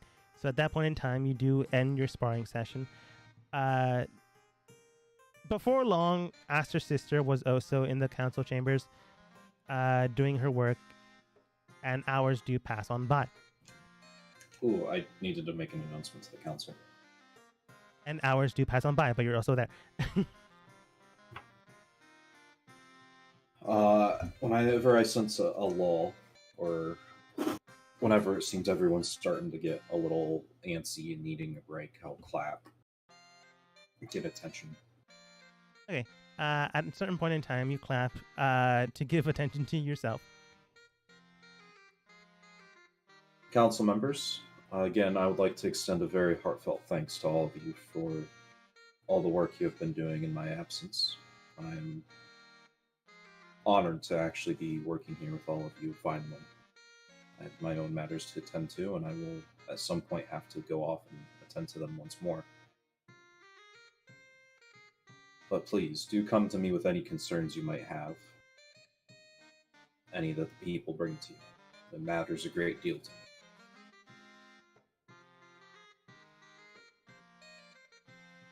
That being said, oh, were you going to say something? They just nod. Go ahead. That being said, I've already spoken briefly with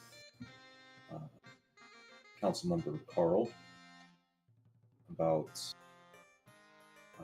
possible issues we might face in the coming days with the drow populace that resides beneath Harbor Port.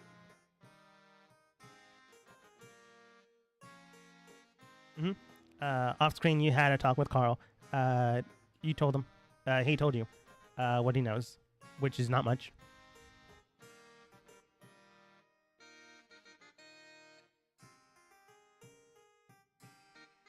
If they mean to bring war, I will give it to them.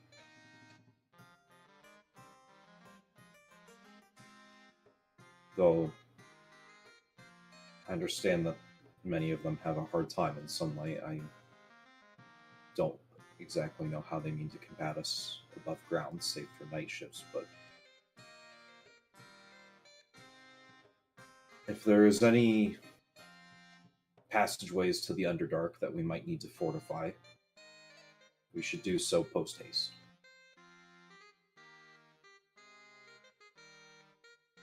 Does anyone have any comments or concerns? You can tell that a lot of them were taken aback by this. It's not as if you told them this the other day to prepare them, but you did tell them that something potentially could be happening. But straight up telling them potentially going to war, does anyone have any comments or concerns? Dean does state,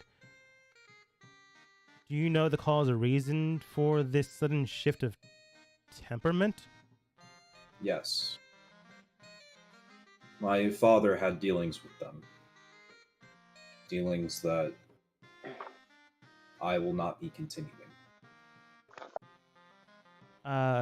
Fiel is concerned and worried when you say that, or at the very least, that's what it shows on her face.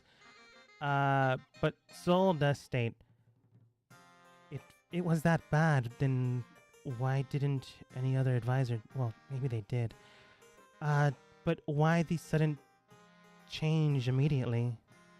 Perhaps because you didn't know it was going on, and like, how wouldn't they have come here to maybe arrange something, or did you go there and figured it out? I was there. I was in the city beneath Harbor Port, and I spoke to a matron. And once it was evident what the dealings were and what was going on and what they were requesting, I made it known that I would not be playing the game that my father did. Lon does state, how so? If it was by words, they would have no reason to go to war unless they're losing a massive advantage against whatever they're doing. They wanted a seat on the council. They wanted a say in the laws that were to be passed.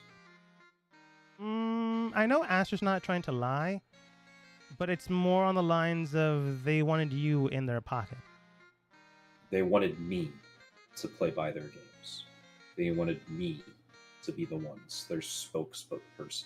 Their mouthpiece. So the other reason why is because you killed one of the houses. Leaders. I'm getting there. I know. Just making sure you don't forget. Lon does note with that. Well, if they do lose the king's favor, I suppose that would be, well, not justification for it, but it would be part of it. And Cole does state, do you know when they are expected to arrive? I do not. But let me say this. When they asked me to betray my home and country, my people, my kingdom, I killed the matron and I burnt her house to the ground. Rook then states, that would explain the war. After all, a matriarch taking out one of a patriarch taking out another matriarch would be problematic. Concerning, and hopefully you did it for the right reasons. After all, you wouldn't want to betray your countrymen, though being from a different country itself. You were born here. And you can tell that most of them are agreeing with that. Although you were born from a different, raised in a different country, you were steadfast in not betraying it. But at the exact same time, is anyone else here other than Aster? Figured I would have made my way back to help with more paperwork. That's Yeah. Other than Essentially, Thane and yeah. Aster. Alpani would have eventually wandered back. Okay. Alpani, you can tell, well, it's not that it's a trade secret, but Alpani, you can immediately tell that Dean is even more and more worried. You don't know this. You do see that Dean is worried about Aster's own transactions and actions. He took immediate action not against the kingdom or its people, but he immediately took actions that led to potential danger for its people, potential problems. Thane, I don't know, you probably do your magic thing and read their minds. No. Okay. It's not like you don't know Dean's current predicament. Roll not persuasion, perception. Aster, you can roll as well.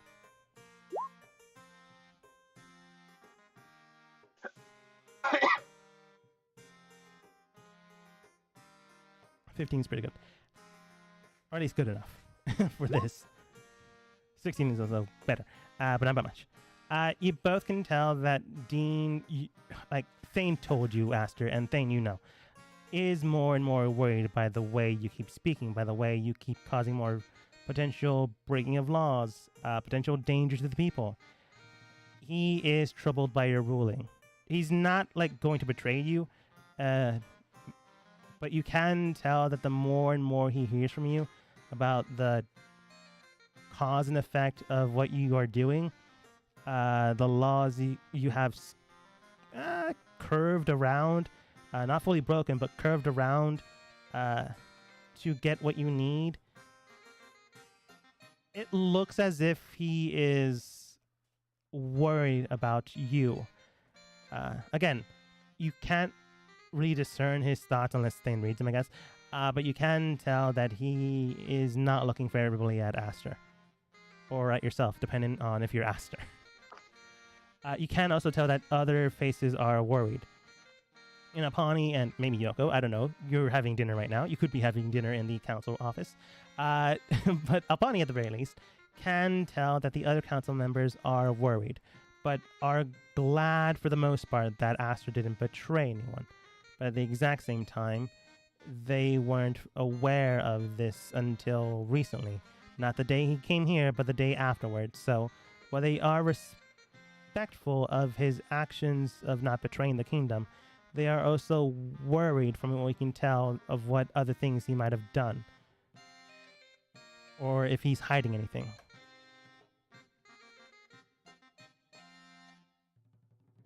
But Saul does state that would be problematic, but if we don't know the date and time when they're going to get here, if they are going to go with a war, then they are likely going to announce something. Some type of false or potential true peace treaty for recompense of what has happened. Then afterwards, likely a true war, if it is not met. But we should prepare for a potential war regardless. Although the problem is we don't have the manpower we once had before. After the change in power, she would say coup, but she's not going to say coup, especially in front of the king. We have less of a standing army than we'd had before. Even though technically you wouldn't have a standing army, I'm going to say you have a standing army. We're part of the standing army. What do you mean we don't have a standing army? Yeah. In medieval times, you wouldn't have a standing army. You would have people in the military, but not immediately ready to go to war. Really? No, you would. Yeah. If kingdoms had back then didn't have a standing army, at least a bit ready, other kingdoms would invade quickly, and that kingdom wouldn't last. I'm not talking about like not having an army to potentially fight. I'm talking about like everyone immediately getting ready. It doesn't matter. You have an army. I'm not saying you don't. I'm saying you don't have the army you once had. I mean, each city would have their standing military. All he would have, like, I'm assuming you're meaning that it would take time to call the armies from the other cities to where it possibly might happen. Yeah. But yeah, every city would probably have a standing army within it at some point. Standing army, militia force. Not I know. too active, but yeah, they're so. My point was that we currently don't have the numbers we once had. So if they're going to go full force, we might need to hire outside of the kingdom or potentially mercenary forces. What are the numbers at? Roughly 70% of what we used to have. Give or take a few numbers. But if we're going to give it an actual number, around... what's a good number of us? 8,000? How big is this kingdom? How big is this kingdom? Not extremely massive. I'm gonna say the size of England.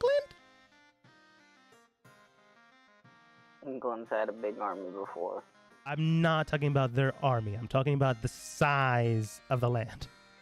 Yeah, that's what I'm saying.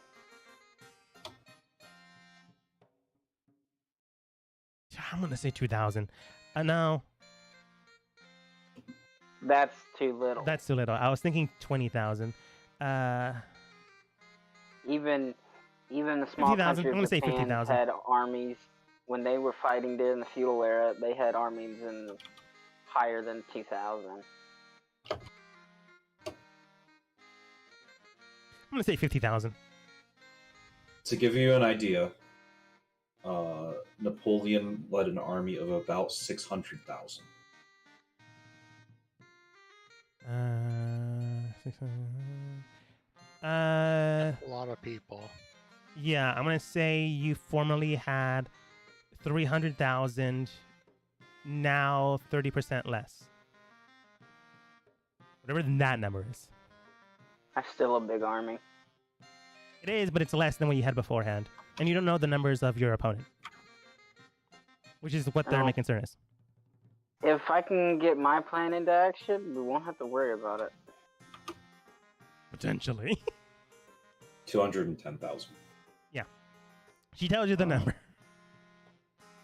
Actually, probably Harvey would. He tells you the number, and Dean does state, regardless of the standing army, we do need potentially negotiation factor. And if we are into fight, Sol is correct. We would need a militia force outside of the current army if we don't know their numbers. Either we need an informant to get that information, or we need to send a covert team to get that information.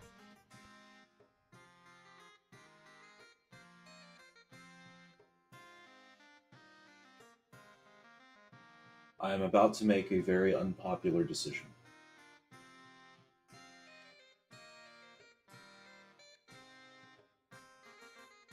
No. Do you know why the Drow do not attack us? Do you know why they have never risked war before?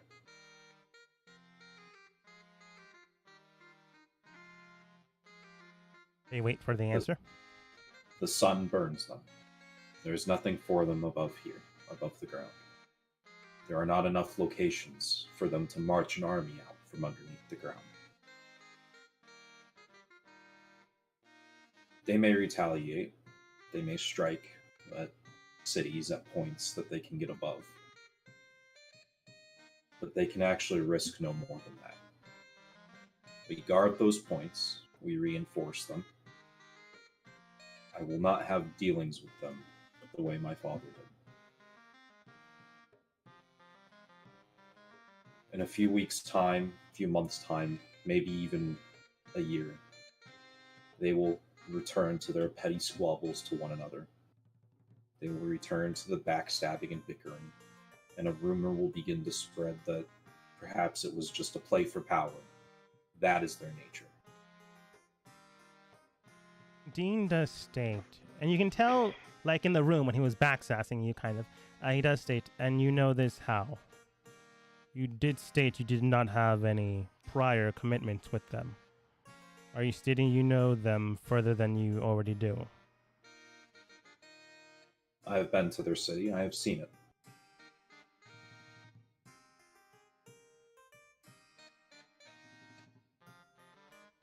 Again, this is not a lie, but at the exact same time, you don't know how they operate. He knows somebody that does. I'm actually just kind of pointing out, like, known things about Loth and whatnot. That is true, but at the exact same time, it's kind of things that are, like, skepticized.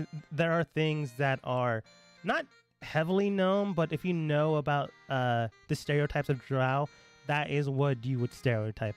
So it's not as if they don't believe you, it's more on a concern of if you're holding something back that you're not telling us. If you think me to be holding something back, then ask me. I do not speak anything but the truth.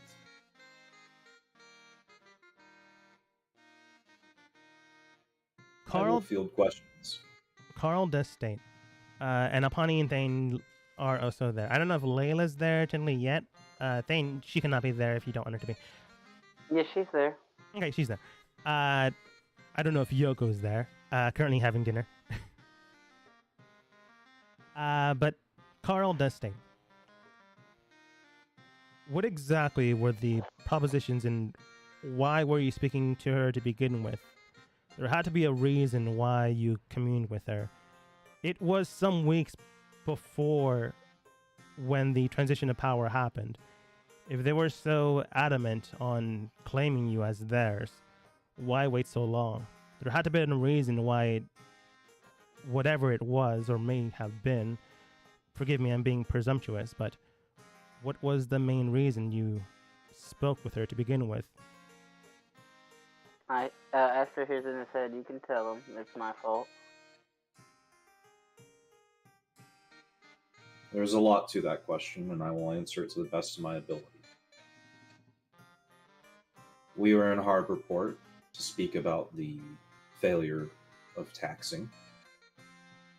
He does not. And at the same time, it was also convenient as one of my friends needed to go there to see to his own business.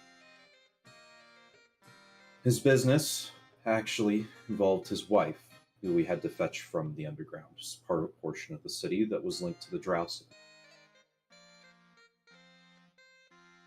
While we were there, that is when we met with the matron. It was perhaps a fortunate coincidence for her that I stumbled upon her like that. That's kind of a lie. But go on. It is also rather unfortunate for her. I don't think that was a lie. It was pretty fortunate for her, but... she died, dude! It was also rather unfortunate for her that I am not like my father, and I would not have dealings with her. She threatened me and my kingdom. For that, her house was destroyed. She did give you a proposition, but she allowed you to leave. Are you sure you want to go with that one? That's not a lie. It's not a lie, but are you sure that's the story you want to go with? And what am I missing something? No, it's just they're likely going to incite you, and if they figure out you're not lying, but you could be holding something back. What am I holding back, actually? Yeah, because I'm confused too. But the way it sounds, it's like they gave you no alternative.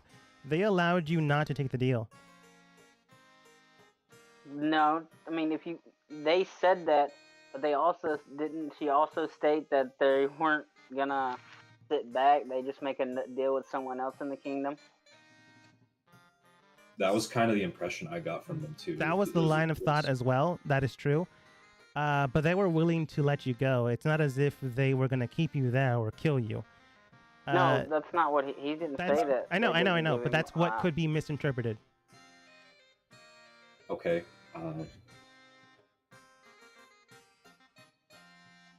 don't actually know how to. He That's said fine, that's that fine. he wouldn't let them harm his kingdom, and they did state that they would use other means to get what they wanted from the kingdom. So technically, he's not lying and not. I'm really not trying to hold anything back. I know. I mean, you know what? I'm gonna roll something. It doesn't matter. You did the correct thing, so I'm just gonna see what happens. Okay. You don't know what those mean anyway, so it doesn't matter. detect thoughts. What do they mean? If any of the council members. Thane, are you doing that reactively, or were you gonna do that to begin with? I was going to do that to begin with because it's getting to an important matter. Okay. Dean doesn't trust Aster anymore.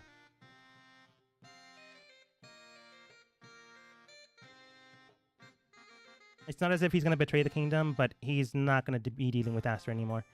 You can tell in his mind, anything he has to deal with the country or kingdom, he's going to go through Fiel. Sorry. I keep doing that. But why? Doesn't like how this conversation is going. Has already been called out. Has already felt like his personal thing has been broken, even though Aster technically didn't mean to. It's all little things here and there.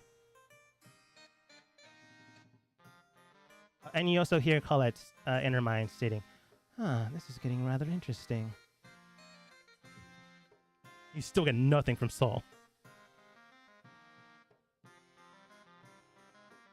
Now, is there anything about that you would like to question me on? I can elaborate on any points you think I may have glossed over. Rook does state, I think we've gone over everything we can today. And the bell does ring for, the day being called. I suppose you can have a scribe write anything else down that you believe is needed to be said. But you've given us a lot to think about.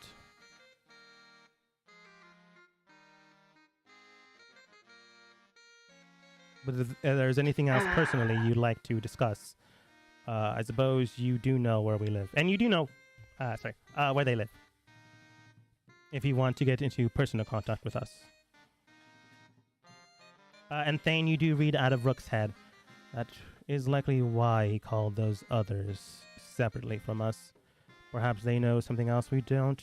Perhaps they are the ones that are potentially the ones that are causing us danger.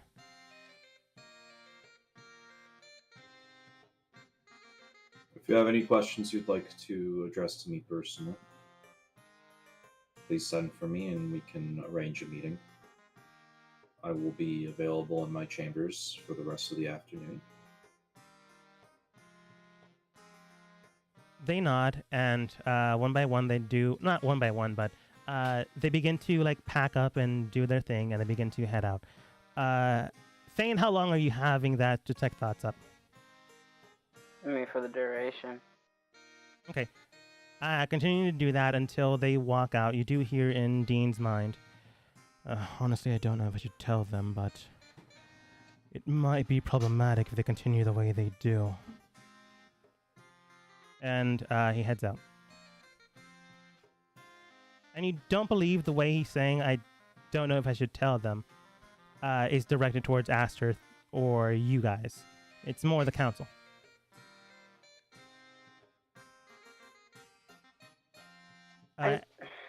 And Aster, you can tell that your sister does greet you, bow, and do all her things, but she doesn't stop to speak.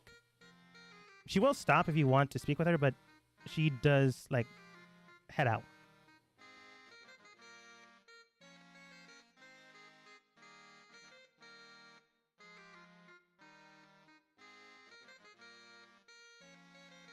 Dean's probably gonna tell the council about what went on between the two of you. So be it.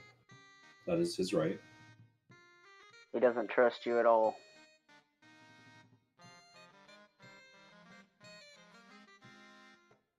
I don't think he'll betray the kingdom, but he does not trust you at all. I don't understand why. Perhaps it is a good thing, though, that he does not trust me. It would not do well for me to surround myself with people who went along my every word. Yeah, but people should be. In the position that he is, he's a smart person.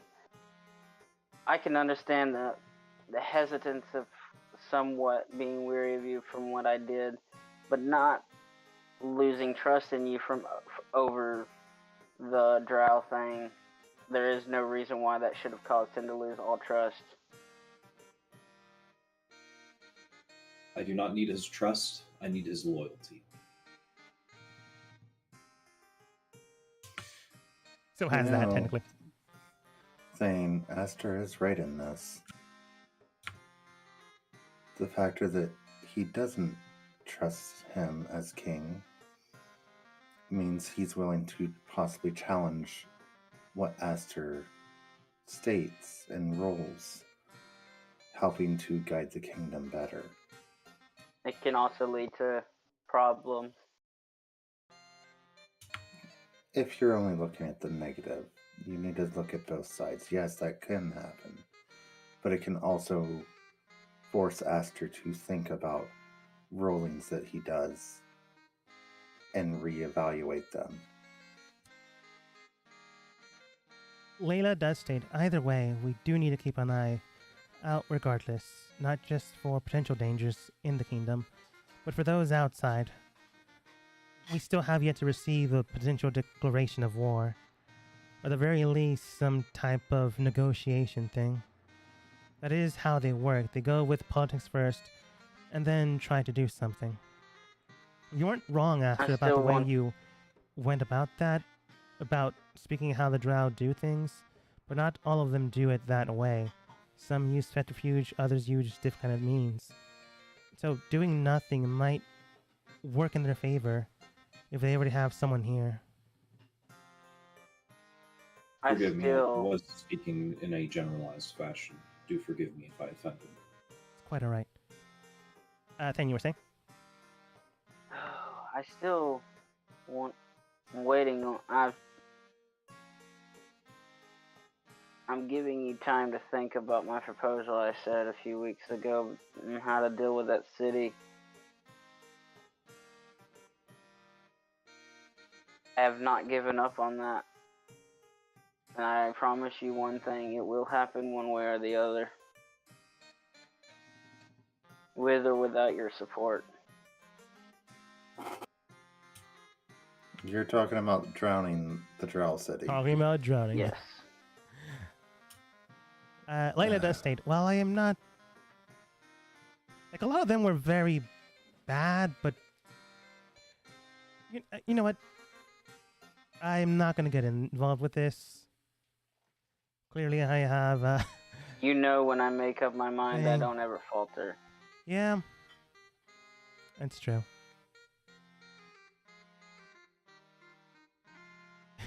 I must go to my chambers in case any of them are looking for an audience. Do what? What'd you say? He needs to go to his chambers. In case any of them are looking for an audience. Please let Yoko know about the messenger in the forest. I will deal with that.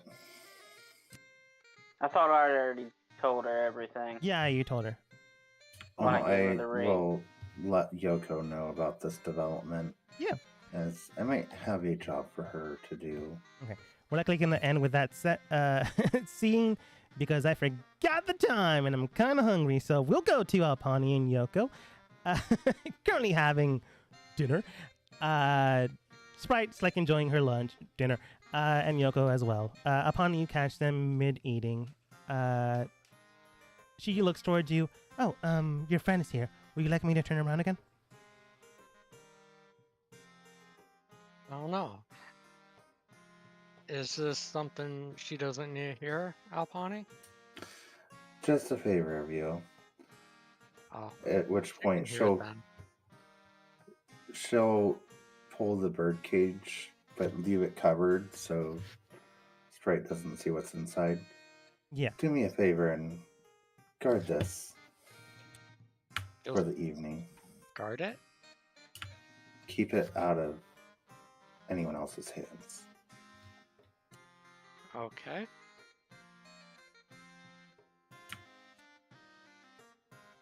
And then with that, Alpani will probably just move on to her next destination. Yeah, you give her the details, give her the bird.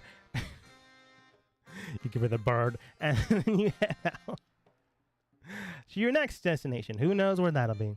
Aster, at night, you don't get anyone trying to speak with you, except for one individual.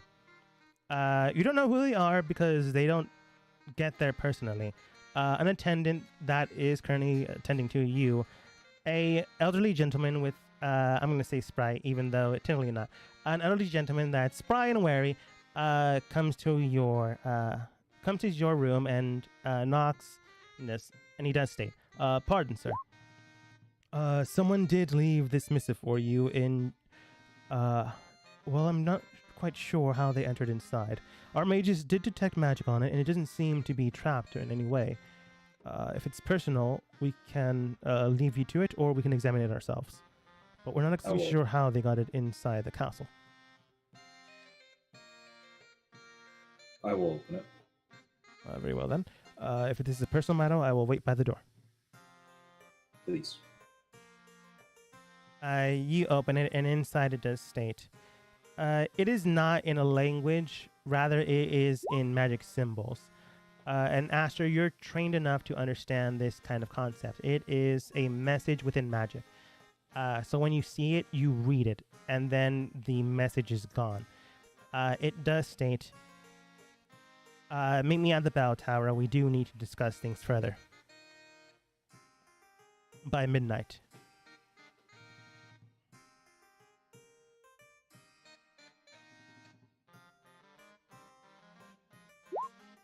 Thane and Layla, you go into your rooms. Technical room. And you have an evening. You talk about potential flooding of a city. Alpani, you go to your next destination, which I assume you know, but right now we don't. Yoko and Sprite are finishing their dinner. The only people that are eating, apparently, in your team. Whatever happens next time, who knows? Aster can ignore this. Layla and Thane could flood the city while they're not having anyone look at them. Alpani can go maybe to the forest. You're not entirely sure. And Yoko could train this person if they want to. They seem nice enough. Either way, weird way to start day 2. We'll figure out what happens in day 3 next time, as we end the session